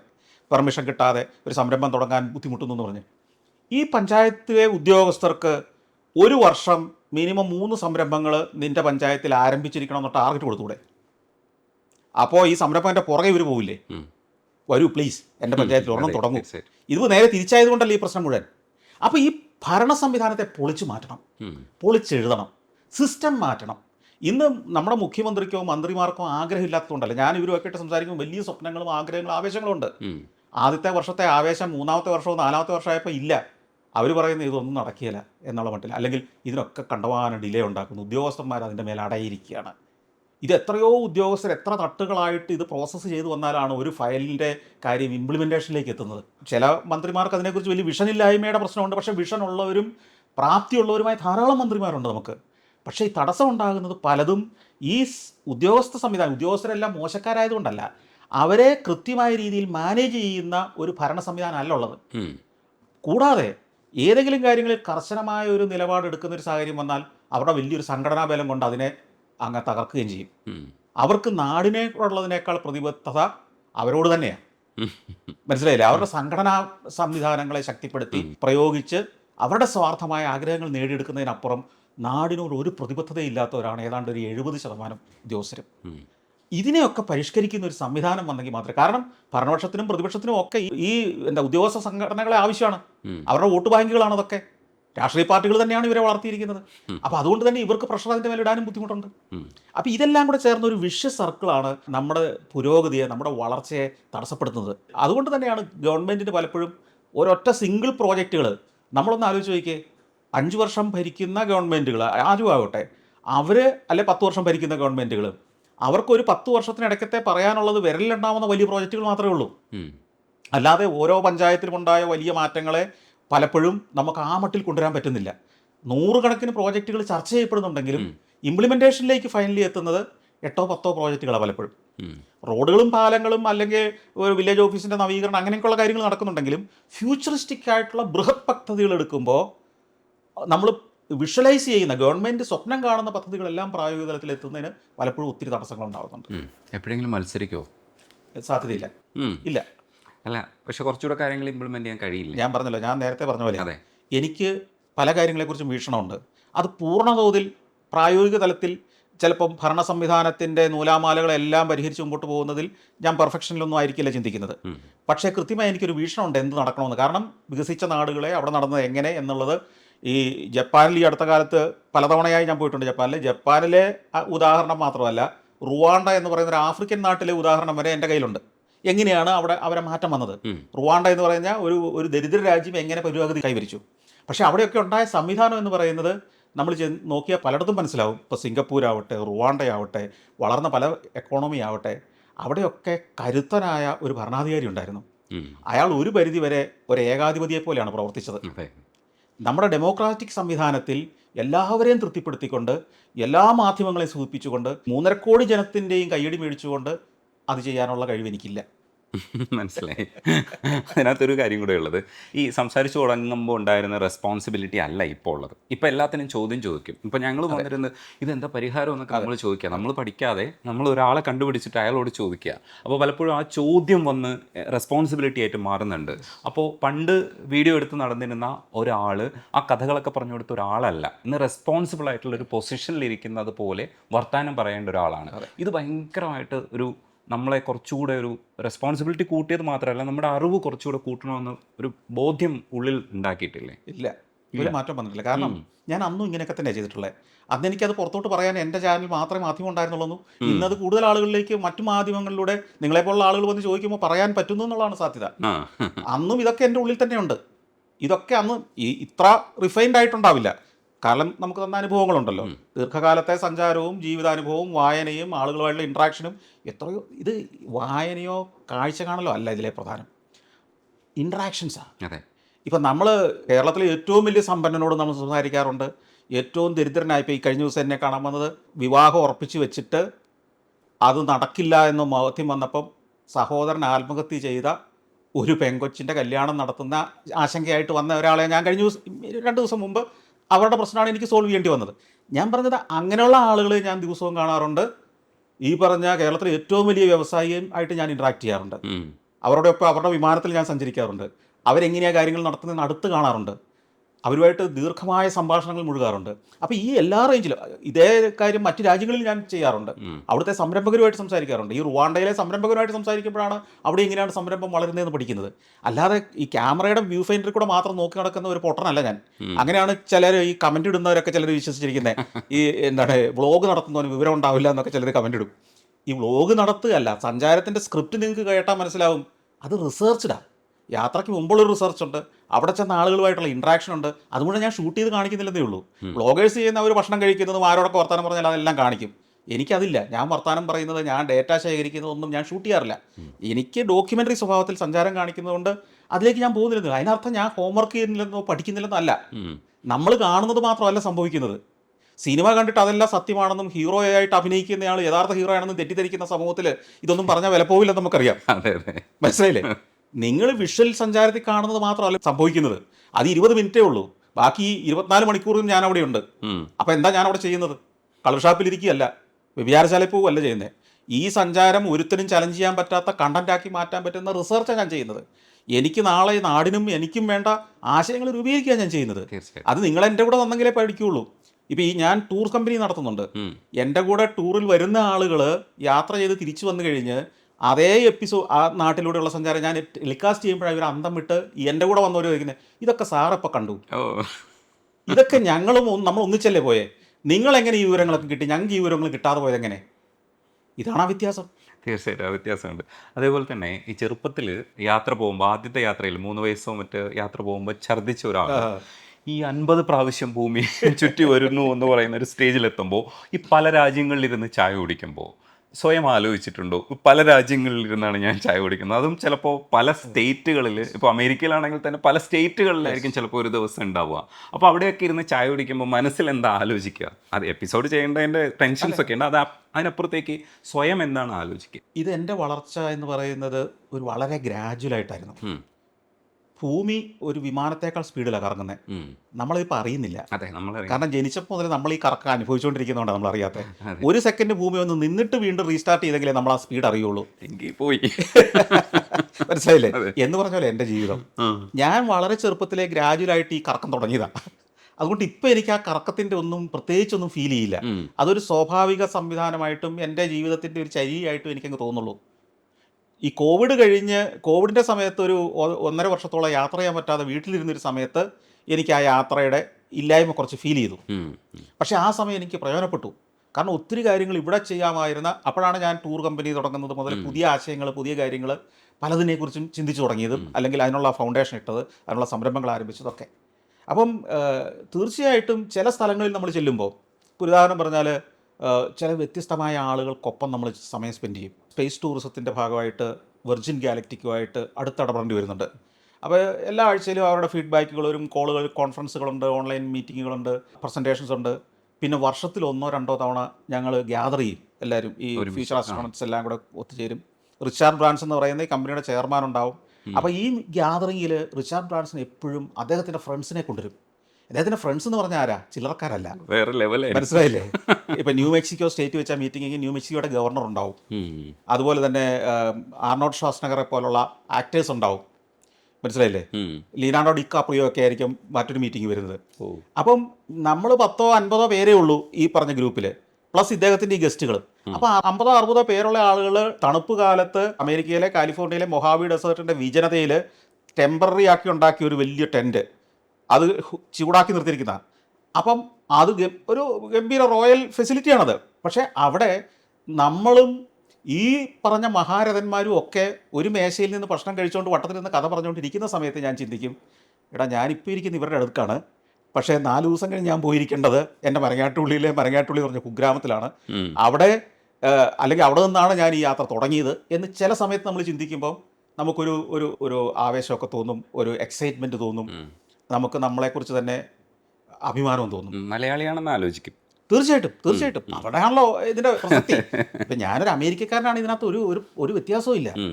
ഞാൻ ബോംബെയിൽ ജനിച്ചു വളർന്ന ഒരാളാണെങ്കിൽ പോലും എനിക്ക് അതിനകത്ത് വലിയ ഫീൽ ഉണ്ടാവില്ല. ഞാൻ ബാംഗ്ലൂർ ജനിച്ചു വരുന്ന ആളല്ല. നിങ്ങളിവിടെ വന്ന ഈ പറഞ്ഞ കുഗ്രാമത്തിൽ ഇത് ഇന്നും ഇത്രയൊക്കെ ആയിട്ടുള്ളൂ. അപ്പോൾ ഞാൻ വളരുന്ന സമയത്ത് ഇതിൻ്റെ സ്ഥിതി ഒന്ന് ആലോചിക്കുക. അപ്പോൾ ഇവിടുത്തെ മരങ്ങാട്ടുപള്ളിയിലെ സാധാരണ ഒരു മലയാളം മീഡിയം സ്കൂളിലെ അതിസാധാരണമായ സ്കൂളിൽ 10ാം ക്ലാസ് വരെ പഠിച്ചിട്ട് നിങ്ങൾക്ക് പോലും കിട്ടാത്ത പ്രിവിലേജ് ആയിരുന്നു 10ാം ക്ലാസ് കഴിഞ്ഞിട്ട് എനിക്ക് കിട്ടിയത്. അതായത് ഞാനൊരു പാർല കോളേജിലാണ് പഠിച്ചത്. എൻ്റെ അപ്പം നടത്തുന്ന 4-3-7 പിള്ളേർ മാത്രം പഠിക്കുന്ന ഒരു പാർല കോളേജിലാണ് ഞാൻ പ്രീ ഡിഗ്രി പഠിച്ചത്. അത് കഴിഞ്ഞ് ഏറ്റവും സാധാരണമായ കുറവലങ്ങാട് ദേവമാതാ കോളേജ് എന്ന് പറഞ്ഞാൽ സാധാരണക്കാർ മാത്രം അന്ന് പഠിക്കുന്ന ഒരു കോളേജിലാണ് ഞാൻ പഠിച്ചത്. അതിനുശേഷം പിന്നെ മീഡിയ ഒരു ഹരമായിരുന്നുകൊണ്ട് പിന്നീട് ഞാൻ മദ്രാസിലെ പഠനത്തിലേക്ക് പോയി എന്നുള്ളതല്ലാതെ എൻ്റെ ബാല്യകൗമാരങ്ങളെല്ലാം ഈ പറഞ്ഞ ഗ്രാമത്തിലെ സാധാരണ മനുഷ്യരോടൊപ്പം അതിസാധാരണ ജീവിതം. മരങ്ങാട്ടുപള്ളിയിൽ നിന്ന് ഉണക്കമീനും പച്ചക്കറിയും ഒക്കെ വാങ്ങിച്ച് ഒരു സൈക്കിളെ കോർത്തിട്ട് ഒരു ഹൈസ്കൂൾ അതിനു മുമ്പ് വരെ ചുമന്നുകൊണ്ട് പള്ളിക്കൂടം വിട്ടു പോകുന്ന ഒരാളാണ് ഞാൻ. മണ്ണെണ്ണ മേടിക്കാൻ റേഷൻ കടയുടെ മുമ്പിൽ ക്യൂ നിന്നിട്ടുള്ള ആളാണ് ഞാൻ. ഇതൊന്നും അറിയാത്ത ഒരാളല്ല ഞാൻ. ആളെ മീറ്റ് ചെയ്തിരിക്കുമ്പോൾ വേറൊരു കാര്യം കൂടെ ചോദിക്കാനുള്ളത്, ഷ്വാസ്നഗറിന് ഷേക്കൻഡ് കൊടുത്തിട്ടുണ്ടോ ശരിക്കും? പിന്നെ നമ്മളിങ്ങനെ ഇരിക്കുന്ന പോലെ ഇരിക്കുകയല്ലേ. അടിപൊളിയല്ലേ? അല്ലാതെ ക്രൗഡല്ല, ഒരു പബ്ലിക് ഫംഗ്ഷൻ അല്ല, നമ്മുടെ ഒരു ഗെറ്റ് ടുഗദർ ആണ്, ഫാമിലി മീറ്റിംഗ് ആണ് ഇത്. അതായത് ഫ്യൂച്ചർ അസ്ട്രോണറ്റ്സ് എന്ന് പറയുന്ന കമ്മ്യൂണിറ്റി, കാരണം അവർ ഇത്രയും വർഷമായിട്ട് ഈ വെർജിനെ വിശ്വസിച്ച് ആ കൂടെ നിൽക്കുന്നവരാ. അപ്പോൾ അത് നിരന്തര പരീക്ഷണങ്ങളും ടെസ്റ്റ് ഫ്ലൈറ്റുകളും നടന്നുകൊണ്ടിരിക്കുകയാണ്. അപ്പം ഞങ്ങളെ പ്രിവിലേജ്ഡ് ഒരു സർക്കിളായിട്ടാണ് ഇദ്ദേഹം കണ്ടിരിക്കുക. അതുകൊണ്ടാണല്ലോ ബ്രാൻസൺ തന്നെ ഈ പരിപാടി സംഘടിപ്പിക്കുക, അദ്ദേഹം അതിനകത്ത് പ്രധാന ഗസ്റ്റായിട്ട് വരികയും ഇവരെയൊക്കെ കൊണ്ടുവരികയും ചെയ്യുന്നത്. അപ്പോൾ അതൊരു ഗംഭീര, അത് ഞാൻ സഞ്ചാരത്തിൽ പലപ്പോഴും കാണിച്ചിട്ടുണ്ട് ഇത്തരം ഗെറ്റ് ടുഗദറുകൾ എങ്ങനെയാണെന്നുള്ളത്. അത് അടിപൊളിയാണ്. അതേപോലെ തന്നെ ഈ യാത്രകൾ, പല രാജ്യങ്ങളിൽ നമ്മൾ യാത്ര ചെയ്യുമ്പോൾ ഈ പലതരത്തിലുള്ള കൾച്ചർ നമ്മൾ കാണാറുണ്ട്. അവിടുത്തെ പ്രണയം, അവിടുത്തെ സാംസ്കാരിക അന്തരീക്ഷമുണ്ട്. നമ്മൾ വായിച്ച് പഠിച്ചതിനപ്പുറത്തേക്ക് അത് നേരിട്ട് കാണുമ്പോഴാണ് നമുക്ക് ബോധ്യമാവുന്നത് ഇവിടെ ഇങ്ങനെയാണ്. ഇപ്പോൾ തെരുവിൽ ചുംബിക്കുന്ന കമിതാക്കളെ കാണുമ്പോഴാണ് നമുക്ക് മനസ്സിലാവും, ഇത്ര ഈസി ആയിട്ട് തെരുവിൽ ചുംബിക്കാൻ കഴിയുമല്ലേ എന്ന് വിചാരിക്കില്ലേ. ഇവിടെ കാണുന്ന സമയത്ത് നമുക്കൊരു സംസ്കാരമുണ്ട്, കേരളത്തിനോ ഇല്ലെങ്കിൽ ഇന്ത്യക്കോ നമ്മൾ വേറൊരു തരത്തിലുള്ള സംസ്കാരമാണ്. അത് ചിലപ്പോൾ കാപട്യാണോ എന്നൊക്കെ പറയുന്നുണ്ടെങ്കിലും നമ്മൾ അതിലൂടെയാണ് പൊക്കോണ്ടിരിക്കുന്നത്. ഇമോഷണലി നമ്മൾ പലപ്പോഴും കണക്റ്റഡ് ആണ്. പക്ഷേ ഈ രാജ്യങ്ങളെ കാണുമ്പോൾ നമ്മുടെ മനസ്സ് കുറേ കാര്യങ്ങളിലും അതേപോലെ ആകണമെന്ന് ആഗ്രഹിക്കുമോ, ഇല്ലെങ്കിൽ എങ്ങനെയാണ് നമുക്ക് അതിനോട് തോന്നുന്ന ഒരു അട്രാക്ഷൻ അല്ലെങ്കിൽ ഫാസിനേഷൻ എന്താണ്? ഈ ഓരോന്നിനെയും ഓരോന്നായിട്ട് തന്നെ അക്സെപ്റ്റ് ചെയ്യുന്ന ബുദ്ധി അല്ലേ? ഇപ്പം ഞാൻ രജനീഷ് ആവാൻ ശ്രമിക്കുന്നതിലോ സന്തോഷ് ജോർജ് കുളങ്ങര ആവാൻ ശ്രമിക്കുന്നതിനേക്കാൾ നമ്മുടെ മേഖലയും നമ്മളുടെ സ്കില്ലും നമ്മുടെ വൈദഗ്ധ്യവും നമ്മളുടെ ഗുണവും നമ്മളുടെ പോരായ്മയും തിരിച്ചറിഞ്ഞ് നമ്മൾ അതിനെ ഷാർപ്പൺ ചെയ്ത് പോകുന്നത് എപ്പോഴും പറ്റി. ഇന്ത്യയുടെ സംസ്കാരത്തിൽ ഊന്നി തന്നെ ഇന്ത്യക്ക് മുമ്പോട്ട് പോകാൻ പറ്റും. എന്നാൽ കുറച്ചുകൂടെ ചില കാര്യങ്ങൾ, ഇപ്പം തെരുവിൽ നിന്ന് ചുംബിക്കുന്നതൊഴികെ ഒത്തിരി കാര്യങ്ങൾ നമുക്ക് അവരെ അനുകരിക്കാവുന്നുണ്ട്. തെരുവ് വൃത്തിയാക്കി ഇടുന്നത് നമുക്ക് അനുകരിക്കാം അല്ലേ? മാലിന്യം വലിച്ചെറിയാതിരിക്കാം, ഇടിച്ചു കയറാതെ ക്യൂ നിന്ന് കയറാം. ഇന്ത്യക്കാരൻ എവിടെയെങ്കിലും ക്യൂ നിൽക്കുന്ന ഒരു രംഗം നമ്മൾ കണ്ടിട്ടുണ്ടാവില്ല. അപ്പോൾ ഈ ഡിസിപ്ലിൻ്റെ പല കാര്യങ്ങൾ നമുക്ക് അവരെ അനുകരിക്കാം. അവർ ചെയ്യുന്ന എല്ലാം തെറ്റാണെന്ന് പറയാൻ സ്ഥാപിക്കുന്ന ഏക കാര്യം എന്താ? അവിടെ ഡൈവോഴ്സ് കൂടുതലാണ്, അല്ലെങ്കിൽ അവിടെ ഫ്രീ സെക്സ് ആണ്, അല്ലെങ്കിൽ അവിടെ പറഞ്ഞ തെരുവിൽ നിന്ന് ചുംബിക്കും, ഇതൊക്കെയാണ്. അവർ ചെയ്യുന്ന ഒത്തിരി നല്ല കാര്യങ്ങളെ നമുക്ക് കോപ്പി ചെയ്യാം. തെരുവിൽ നിന്ന് ചുംബിക്കാത്ത ജനസമൂഹങ്ങൾ വേറെയുണ്ട്. ജപ്പാനിൽ പൊതുവേ നമ്മളെപ്പോലെ തന്നെ വളരെ ഡിസിപ്ലിൻഡായി എന്ന് നമ്മൾ കരുതുന്ന, അല്ലെങ്കിൽ കുടുംബ മൂല്യങ്ങൾ, ബന്ധങ്ങളുടെ മൂല്യങ്ങൾ, അച്ചടക്കം, ഇതെല്ലാം പാലിക്കുന്ന ജനസമൂഹം. എന്നാൽ ടെക്നോളജിയിലും വൃത്തിയിലും എല്ലാവരും അങ്ങേറ്റത്തല്ലേ. അപ്പം ഞാനെപ്പോഴും കരുതുന്ന ഒരു കാര്യമുണ്ട്, നമുക്ക് ഒരു മോഡേണൈസേഷനെ കുറിച്ച് പുതിയ കാലഘട്ടത്തിലെ ചിന്തയിലേക്കൊക്കെ ചിന്തിക്കുകയാണെങ്കിൽ ഇന്നത്തെ ജപ്പാനെ നമുക്ക് ജപ്പാൻ്റെ സാമൂഹ്യ ഘടനയെ, ജപ്പാൻ്റെ അവിടുത്തെ അടിസ്ഥാന സംവിധാനങ്ങളുടെ വികസനത്തെ, അവിടുത്തെ പുരോഗതിയെ നമുക്ക് വേണമെങ്കിൽ മാതൃകയാക്കാൻ കുറേ. അതാണ് വേണ്ടത്. പിന്നെ തെരുവിൽ നിന്ന് രണ്ടുപേര് ചുംബിക്കുന്നത് തെരുവിൽ ഒരാൾ നിന്ന് മൂത്രമൊഴിക്കുന്നതിനേക്കാൾ നല്ല കാഴ്ചയില്ലേ? ഇവിടെ അവിടെ നമ്മൾ കാണുന്ന വ്യത്യാസം അതാണ് വിഷയത്തിൽ. നമ്മൾ മോശം കാര്യവും അവർ കുറച്ചുകൂടെ നല്ല കാര്യമാണ് ചെയ്യുന്നത്. ചിലപ്പോൾ യാത്ര എന്ന് പറയുന്നത് ഫസ്റ്റിലത്തെ യാത്രയ്ക്ക് ഒരു ടെൻഷൻ ഉണ്ടായിരുന്നു, നേപ്പാൾ യാത്രയ്ക്ക് ടെൻഷൻ ഉണ്ടായിരുന്നു, അത് നമുക്ക് മനസ്സിലാക്കാൻ പറ്റും. പക്ഷേ എന്നെ സംബന്ധിച്ചിടത്തോളം ലാംഗ്വേജ് അറിയാത്ത ഒരു സ്ഥലത്തേക്ക് പോവുകയാണെങ്കിൽ ഇന്നും യാത്ര ടെൻഷനാണ്. അതിപ്പോൾ നമ്മൾ ബോംബെയിലേക്ക് ഇറങ്ങുകയാണെങ്കിൽ പോലും നമ്മൾ കഷ്ടപ്പെട്ടാണ് ഞാൻ അവിടെ പോയിട്ട് വർത്തമാനം പറയാൻ ശ്രമിക്കുന്നത്. അപ്പോൾ എനിക്ക് ടെൻഷൻ എന്ന് പറഞ്ഞാൽ ഞാൻ അവിടെ പോയിട്ട് എങ്ങനെയാണ് എന്താ സാധിച്ചെടുക്കുക എന്നുള്ളതാണ്. അപ്പോഴാണ് ഓരോ പ്രാവശ്യം പുതിയ പുതിയ രാജ്യങ്ങളിലേക്ക് പോകുന്നു. അപ്പോൾ എന്നെ സംബന്ധിച്ചിടത്തോളം ഓരോന്നും പുതിയതാണ്. അപ്പോൾ ഓരോ സ്ഥലത്തും യാത്ര ചെയ്തതിൻ്റെ ഒരു പൊതു സ്വഭാവം ഉണ്ടാവും. ഫ്ലൈറ്റിൽ കയറുമ്പോൾ നമുക്ക് പാലിക്കേണ്ട കാര്യങ്ങൾ അറിയാം, നമുക്ക് എങ്ങനെ ഭക്ഷണം ചോദിക്കണമെന്നൊക്കെ മനസ്സിലാവും. പക്ഷേ പുതിയ രാജ്യത്ത് പോകുമ്പോൾ പുതിയ ഭാഷയാണ്, ഇതെങ്ങനെ ഡീൽ ചെയ്യുമെന്നുള്ളത് എനിക്കിപ്പോഴും മനസ്സിലായിട്ടില്ല ശരിക്കും. ഈ ടെൻഷൻ എനിക്കും ഉണ്ട്. ഓരോ യാത്രയ്ക്ക് പോകുമ്പോൾ വലിയ ടെൻഷനാണ്. ഇതത്ര എളുപ്പമുള്ളൊരു പരിപാടിയല്ലെന്ന് എനിക്കും അറിയാം. ഇപ്പം ഞാൻ യാത്രയ്ക്ക് ഒരു പുതിയ രാജ്യത്തേക്ക് പോകാൻ പ്ലാൻ ചെയ്യുമ്പോൾ നന്നായിട്ട് ഹോംവർക്ക് ചെയ്യും. ഹോംവർക്ക് ചെയ്യുമ്പോൾ എന്താ സംഭവിക്കുന്നത് വെച്ച് കഴിഞ്ഞാൽ വഴി ചെന്ന് ചോദിക്കാതെ തന്നെ നമുക്ക് പല കാര്യങ്ങളും നമുക്ക് സ്വയം പോകാൻ പറ്റും. ഇപ്പോൾ ഉദാഹരണം പറഞ്ഞാൽ ഞാൻ താമസിക്കുന്ന പട്ടണം, ഇപ്പോൾ 8 or 10 പട്ടണങ്ങളിൽ താമസിക്കുന്നുണ്ടാവും. ഞാൻ ഹോംവർക്ക് ചെയ്യുമ്പോൾ എന്താ, ആ പട്ടണത്തിൽ ഞാൻ താമസിക്കുന്ന ഹോട്ടൽ ഗൂഗിളിൽ മാപ്പ് എടുക്കും. എന്നിട്ട് അവിടെ നിന്ന് ആ പട്ടണത്തിലെ പ്രധാന കാഴ്ചകളിലേക്ക് എല്ലാം ഉള്ള റൂട്ട് ഞാൻ ഇവിടെ ഇരുന്ന് കണ്ടുപിടിച്ച് വെക്കും. അതിൻ്റെ എല്ലാം പ്രിൻ്റ് എടുക്കും. മൊബൈലിൽ ചിലപ്പോൾ അവിടെ കിട്ടിയില്ലെങ്കിലോ. അപ്പം ഞാൻ താമസിക്കുന്ന ഹോട്ടലിലെ സ്ട്രീറ്റിൽ കൂടെ നേരെ മുമ്പോട്ട് 300 മീറ്റർ പോയിട്ട് വലത്തോട്ടുള്ള വഴിയെ തിരിഞ്ഞ് 100 മീറ്റർ പോയാൽ ഇന്ന സാധനമുണ്ട്, അവിടെ നേരെ തിരിച്ചു വന്നാൽ. അപ്പോൾ നമ്മൾ ഇങ്ങനെ നന്നായിട്ട് പഠിച്ച് ഓരോ ദിവസത്തേക്കുള്ള വർക്ക് ഷൂട്ട് ചെയ്യാൻ പോകേണ്ടതിൻ്റെ ഓരോ ഫയലായിട്ട് തന്നെ എൻ്റെ കയ്യിലുണ്ടാവും. അത് വെച്ചിട്ട് അന്നത്തെ രാവിലെ ഹോട്ടലിൽ ഏൽക്കുമ്പോൾ തന്നെ ഞാനത് നോക്കിയിട്ട് രണ്ടാമത് ഇത്, മൂന്നാമത് ഇത്. അതാണ് ഈ വ്ളോഗും ഇതുമായിട്ടുള്ള വ്യത്യാസം. കാരണം ഞാൻ ഓർഗനൈസ്ഡ് ആയിട്ട് ചെയ്തെങ്കിൽ ഓർഗനൈസ്ഡ് ആയിട്ട് എനിക്ക് കഥ പറയാൻ പറ്റുള്ളൂ. എൻ്റെ സഞ്ചാരം എന്ന് പറയുന്നത് വെറുതെ കണ്ടുകെട്ട് വിടുന്നതല്ല. ഇത് കാശ് കൊടുത്ത് വാങ്ങുന്നവരുണ്ട്, പെൻ ഡ്രൈവ്. ഇത് സ്കൂളുകളിൽ കുട്ടികളെ പഠിപ്പിക്കുന്നതാണ്. സിവിൽ സർവീസ് പരീക്ഷയ്ക്ക് പ്രിപ്പയർ ചെയ്യുന്ന കുട്ടികളെല്ലാം നിർബന്ധമായിട്ടും കണ്ടിരിക്കുന്ന പരിപാടികളിലൊന്ന് സഞ്ചാരമാണ്. സഫാരി ചാനലാണ്. ഇത് ട്രെയിൻ ചെയ്യുന്ന എല്ലാ ഇൻസ്റ്റിറ്റ്യൂട്ടിലും അവർ നിഷ്കർഷിക്കുന്ന ഒരു സാധനം, നിങ്ങൾ സഞ്ചാരം കാണണം എന്നാണ്. ഈ പരീക്ഷ പാസ്സായ എത്രയോ IAS ഇപ്പോൾ ഈ പ്ലാനിംഗ് ബോർഡ് ഞാൻ ഇരിക്കുമ്പോൾ വകുപ്പ് സെക്രട്ടറിമാരും ഡയറക്ടർമാരുമായ IAS ഈ മീറ്റിംഗ് കഴിയുമ്പോഴോ അതിന് മുമ്പ് വരുമ്പോഴോ എൻ്റെ അടുത്ത് വരും, സാറേ നിങ്ങളുടെ പരിപാടി കണ്ട കേട്ടോ ഞാൻ സിവിൽ സർവീസ് പാസ്സായെന്ന് പറയും.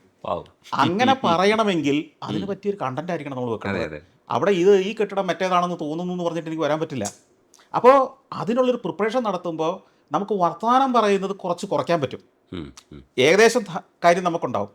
പിന്നെ ഈ യാത്ര ചെയ്ത് നമ്മൾ പുറപ്പെട്ട് അവിടുത്തെ എയർപോർട്ടിൽ ചെന്ന് ഇറങ്ങുന്നിടം വരെ ഈ ടെൻഷനുള്ളൂ. ഇറങ്ങിക്കഴിയുമ്പോൾ എന്താ സംഭവിക്കുന്നത് അറിയാമോ? നമ്മൾ തന്നെ എങ്ങനെയെങ്കിലുമൊക്കെ ആശയവിനിമയം നടത്തി തുടങ്ങും. എന്തായാലും ഇറങ്ങിപ്പോയി ആവശ്യബോധം അങ്ങ് വരുമല്ലോ. പക്ഷേ അതിൻ്റെ കൂട്ടത്തിലൊരു കാര്യം കൂടെയുള്ള അവിടുത്തെ പ്ലീസിങ് എങ്ങനെയാണെന്ന് നമുക്ക് അറിഞ്ഞുകൂടായിരിക്കും. ആൾക്കാരുടെ നിൽപ്പ്, ചിലപ്പം ബിഹേവിയർ, ഇപ്പം നമ്മളിവിടെ നമസ്കാരം പറയുക അല്ലെങ്കിൽ നമ്മൾ തൊഴുക എന്നൊക്കെ പറയുന്ന പ്ലീസിങ് സാധനങ്ങളൊക്കെ ഉണ്ടാവും. അവിടെ പ്ലീസ് ചെയ്യാനുള്ള സാധനങ്ങൾ നമുക്ക് ചിലപ്പോൾ അറിഞ്ഞുകൂടായിരിക്കും, ചിലപ്പോൾ അത് കൂടി പോകുമായിരിക്കും. ആ മീറ്റർ എങ്ങനെ കണ്ടുപിടിക്കും? ഇത്രയും ഡീറ്റെയിൽസ് ഒന്നും നമുക്ക് അറിയേണ്ട ആവശ്യമില്ല. സത്യം ഒറ്റ കാര്യം ചെയ്താൽ മതി, നിങ്ങൾ നന്നായിട്ട് ചിരിക്കുക.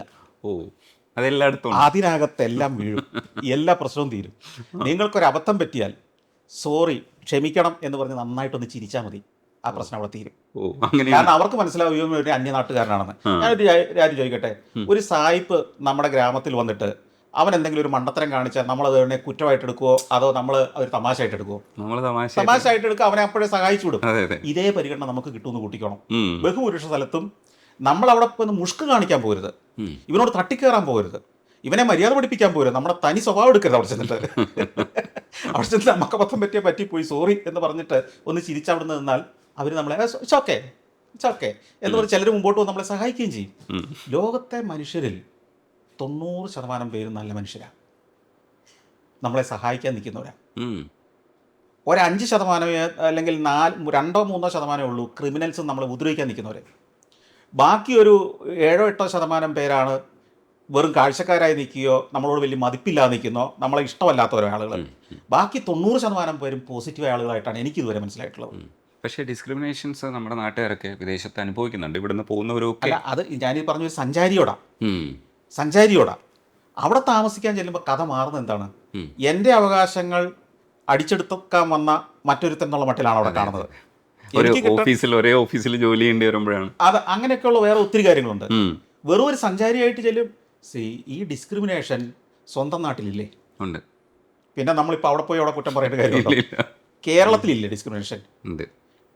അത്യാവശ്യം കോമൺ സെൻസും സാമാന്യ ബോധവും ഉള്ളവൻ അതൊന്നും പുറത്ത് കാണിക്കാതെ ജീവിക്കുന്നു എന്നുള്ളതല്ലാതെ ഇവിടുത്തെ ഏറ്റവും മാന്യനും നമ്മൾ കരുതുന്നവൻ്റെ ഉള്ളിലും ഡിസ്ക്രിമിനേഷൻ ഇല്ലെങ്കിൽ അവൻ്റെ മക്കളുടെ കല്യാണം വരുമ്പോൾ എന്ത് അത് പുറത്ത് കാണിക്കാത്തത്? നിങ്ങളൊന്നൊരു ലിസ്റ്റ് എടുത്ത് നോക്കി, ഇവിടുത്തെ ഏറ്റവും പുരോഗമനവാദിയുടെ മക്കളെ പോലും കെട്ടിച്ചിട്ടുണ്ടാകും സ്വന്തം സമുദായത്തിൽ നിന്നായിരിക്കില്ലേ? തീർച്ചയായിട്ടും. ഈ ജാതി ഇപ്പോൾ നമ്മൾ സംസാരിക്കുന്ന വിഷയം കൂടിയാണ്. ഇപ്പോൾ വേടൻ്റെ കേസിലൊക്കെ നമ്മൾ സംസാരിക്കുകയും വേടൻ അത് കുറച്ചുകൂടെ നന്നായിട്ട് പറയുകയൊക്കെ ചെയ്യുന്നുണ്ട്. അപ്പോൾ പല രീതിയിൽ അയാളെ നമ്മൾ കൈകാര്യം ചെയ്യുന്നുണ്ട്. അത് പോസിറ്റീവായിട്ടും കൈകാര്യം രണ്ട് ചെയ്യുന്നുണ്ട്, രീതിയിലും ചെയ്യും. രാഷ്ട്രീയപരമായിട്ട് ഉപയോഗിക്കുന്നവരേറെ.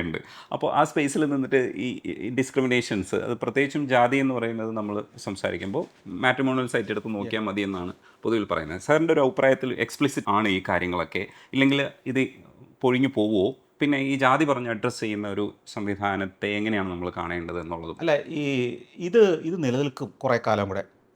ഇപ്പോൾ മനുഷ്യൻ്റെ ഇപ്പോൾ ഉണ്ടാകുന്ന ഇത്തരം മാറ്റങ്ങൾ പുരോഗമനപരമായിട്ടോ അല്ലെങ്കിൽ പോസിറ്റീവായിട്ടോ അല്ലെങ്കിൽ അടിച്ചമർത്തപ്പെട്ടവർ ഉയർത്തെഴുന്നേൽക്കാനുള്ള ശ്രമങ്ങൾ നടത്തുകയൊക്കെ ചെയ്യുമ്പം ഇത് കൂടുതൽ ശക്തമാവുക ചെയ്യുന്നത്. പ്രതിരോധവും ശക്തമാകും. അപ്പോൾ ഇതുവരെ വിസ്മരിച്ച് കിടന്നവരും ഇവിടെ ശരിയാണല്ലോ എന്ന് ചിന്തിച്ചു തുടങ്ങും. അപ്പോൾ ഈ വിഷയങ്ങളിൽ നിന്ന് മറ്റ് വിഷയങ്ങളിലേക്ക് മാറുക വേണ്ടെന്നാണ് എൻ്റെ അഭിപ്രായം. ഈ വിഷയത്തിൽ തന്നെ ഊന്നി നിന്ന് അതിനുവേണ്ടി പോരാട്ടങ്ങൾക്ക് പകരം നമ്മുടെ സ്റ്റേറ്റ്, നമ്മുടെ രാഷ്ട്രം പുരോഗമനപരമായ പുതിയ ചിന്തകൾ, എല്ലാവരും ഒത്തുചേർന്ന് മുമ്പോട്ട് പോകേണ്ട പുതിയ ചിന്തകളിലേക്ക് നമ്മൾ തിരിയണം. ക്രിയേറ്റീവായ, അവിടെയാണ് കലയും സംസ്കാരവും സാഹിത്യവും ഒക്കെ പോലുള്ള വിഷയങ്ങളും ആ പോസിറ്റീവ് തിങ്കിങ്ങും അത്തരം ഒത്തുചേരൽ കേന്ദ്രങ്ങളും എല്ലാം ഉണ്ടാവേണ്ടത്. എന്നിട്ട് ഈ ചിന്തയിൽ നിന്ന് നമ്മൾ മറക്കുക, അതേ പറ്റുള്ളൂ. പൂർണ്ണമായിട്ട് എന്നത്തേക്ക് മറക്കുക എന്നുള്ളതല്ല, അറ്റ്ലീസ്റ്റ് നമ്മുടെ ജീവിതത്തിൻ്റെ 90% സമയവും ഇതിനെക്കുറിച്ച് ചിന്തിക്കാൻ പറ്റാത്ത സ്ഥിതിയിൽ സമൂഹത്തെ മാറ്റുക. ഇതിനകത്ത് ഉന്നതരെ എന്ന് കരുതി ജീവിക്കുന്ന ആളുകളുടെ ജീവിതത്തിൽ പരാജയപ്പെട്ടാലും അവൻ്റെ പിടിച്ചു നിൽക്കാനുള്ള ഒരു തുരുമ്പ്, ഒരു തുരുത്ത് എന്ന് പറയുന്നത്, പണ്ട് എൻ്റെ ഉപ്പാപ്പയ്ക്ക് ഒരു ആനയുണ്ടായിരുന്നു എന്ന് പറയുന്ന അതാണ് അതിൻ്റെ അകത്തെ സൈക്കോളജി. അത് മറ്റവരെ കൊച്ചാക്കി കണ്ടുകൊണ്ട് ഞാൻ കേവനാണെന്ന് സ്ഥാപിക്കാനുള്ള ഒരു ശ്രമം നടത്തുന്നതാണ്. അതാണല്ലോ എൻ്റെ സൈക്കോളജി. മനസ്സിലായില്ലേ? അല്ലാതെ ജീവിതത്തിൽ വലിയ വിജയം നേടിയ ഒരാൾക്ക് എൻ്റെ ജാതിയോ മതമോ വംശമോ ഒന്നും ഒരു വിഷയമല്ല. പിന്നെ ഞാൻ എവിടെയും എത്താതെ പോകുമ്പോഴും ഇതൊക്കെയാണേലും ഞാൻ വലിയ പുള്ളിയാണ് എന്ന് പറഞ്ഞ് സ്വയം അഭിമാനിക്കുകയും ആശ്വസിക്കുകയും ചെയ്യുന്നതിൻ്റെ ഭാഗമാണ് ഇപ്പോഴും അത് നിലനിൽക്കുന്നത്. അത് മനുഷ്യൻ എന്നൊക്കെ പരാജയം ഉണ്ടാകുന്നുണ്ടോ അന്നൊക്കെ ഈ ആശ്വാസം അവൻ്റെ കൂടെ ഉണ്ടാവും. അപ്പോൾ അത് പറഞ്ഞുകൊണ്ടിരിക്കും. ഈ സഞ്ചാരവും പിന്നെ സഞ്ചാരികളുടെ ഡയറി കുറിപ്പും ഒക്കെ പറയുന്നതിന് മുമ്പ് ചരിത്രം എന്നിലൂടെ എന്ന് പറയുന്ന പരിപാടി ഞാൻ ശരിക്കും റെഫറൻസ് ആക്കി പലതും കാണാറുള്ളതാണ്. ആദ്യ കാലഘട്ടത്തിൽ വരുന്ന എപ്പിസോഡുകൾ ഏറ്റവും ഹിറ്റായ ഡെന്നീസ് ജോസഫ് സാറിൻ്റെ അതൊക്കെ നമ്മൾ പൂർണ്ണമായിട്ടിരുന്ന് ആസ്വദിച്ച് കാണുകയാണ് ചെയ്തിരിക്കുന്നത്. ഒരു വരി പോലും വിട്ടുപോകാതെ, സാറ് പറഞ്ഞ എന്തെങ്കിലും വിട്ടുപോയിട്ടുണ്ടോ എന്ന് വിചാരിച്ചിട്ട് വാച്ച് ചെയ്ത എപ്പിസോഡ് തന്നെ അല്ല ഇത് വാച്ച് ചെയ്തതാണോ എന്ന് വിചാരിച്ചിട്ട് വീണ്ടും റീവാച്ച് ചെയ്യും. അപ്പോൾ യൂട്യൂബാണ് പറയുന്നത് വാച്ച്ഡ് ആണെന്ന് എഴുതി കാണിക്കുന്നു. അത്തരത്തിലൊക്കെ പ്ലാൻ ചെയ്യുമ്പോഴും അതൊരു ആർക്കൈവൽ സ്വഭാവമുള്ളൊരു കാര്യമാണ്. ഞാൻ ഇപ്പോൾ ചെയ്യുന്ന ഇൻ്റർവ്യൂസിൽ പലതിലും ഞാൻ അങ്ങനെ ഒരു അപ്രോച്ച് എടുക്കാൻ ശ്രമിക്കുമ്പോഴും ഇപ്പോഴും യൂട്യൂബ് അത്രയും വഴങ്ങിയിട്ടില്ല. അപ്പോഴാണ് കുറേ കാലം മുമ്പേ തന്നെ ഇത്തരത്തിലുള്ള പ്രതിഭകളെ ആർക്കൈവ് ചെയ്യണമെന്ന് ഒരാൾ ചിന്തിച്ചത് അത് ആർക്കൈവ് ചെയ്യുക. ഈ കാലഘട്ടത്തിൽ അത് നമ്മൾ പോയിട്ട് റെഫർ ചെയ്യുക, എന്നിട്ട് അത് റെഫറൻസ് മെറ്റീരിയലായിട്ട് നമ്മൾ എടുക്കുക. ആ ഒരു വിഷനില്ല. അത് തുടക്ക കാലഘട്ടത്തിലല്ല, ഇപ്പോൾ പോലും നമുക്കത് ശരിക്കും ഇംപ്ലിമെൻ്റ് ചെയ്യാൻ പറ്റില്ല. കാരണം അത് ബുദ്ധിജീവി കണ്ടൻ്റാണ്, അത് ഓടില്ല എന്നുള്ളതാണ് നമ്മുടെ മാധ്യമങ്ങളൊക്കെ പറയുന്നത്. അവിടെയാണ് ഇങ്ങനെ ഒരു സംരംഭം കൊണ്ടുവന്നിട്ട് ചാനലിൻ്റെ തന്നെ എക്സിസ്റ്റൻസ് തന്നെ ആ പ്രോഗ്രാംസിലൂടെ നിലനിൽക്കുന്ന ഒരു അവസ്ഥയിലേക്ക് വരുന്നത്. ഇതിന് ഭാരിച്ച ഉത്തരവാദിത്വവും ടെൻഷനും ഉണ്ടാക്കിയിട്ടുണ്ടാവും. ഇപ്പോഴും എങ്ങനെയാണെന്ന് എനിക്കറിഞ്ഞൂടാ തുടർന്ന് പോകുന്നത്. ചരിത്രം എന്നിലൂടെ കുറിച്ച് പറഞ്ഞു തുടങ്ങി നമുക്ക് സഞ്ചാരത്തിലേക്ക് വരാൻ തോന്നും. ഇത്തരം ആശയങ്ങൾ ഉണ്ടായതെല്ലാം എന്നെ പ്രചോദിപ്പിച്ചത് എൻ്റെ യാത്രകളാണ്. കാരണം ഞാൻ പറഞ്ഞല്ലോ, ഈ യാത്ര എന്താണെന്ന് ഇപ്പോൾ ഒരു 10 ദിവസം എൻ്റെ കൂടെ യാത്ര ചെയ്ത ഒരാൾക്ക് മാത്രമേ യാത്രയിൽ നിങ്ങൾക്ക് എന്ത് കിട്ടുമെന്ന് മനസ്സിലാവുള്ളൂ. ഇവിടെ ഇരുന്ന് സഞ്ചാരം കണ്ടതുകൊണ്ടോ ഒരു വ്ളോഗ് കണ്ടതുകൊണ്ടോ അവിടുന്ന് എന്ത് കിട്ടിയെന്ന് മനസ്സിലാവില്ല. ഒരു വ്ളോഗർക്കും അവനുണ്ടായ എൻലൈറ്റൻമെൻറ്റ്, അവനുണ്ടായ മാനസിക വളർച്ച എന്താണെന്ന് ഈ വ്ളോഗിൽ പറഞ്ഞു കൊടുക്കാൻ പറ്റില്ല. മനസ്സിലായില്ലേ?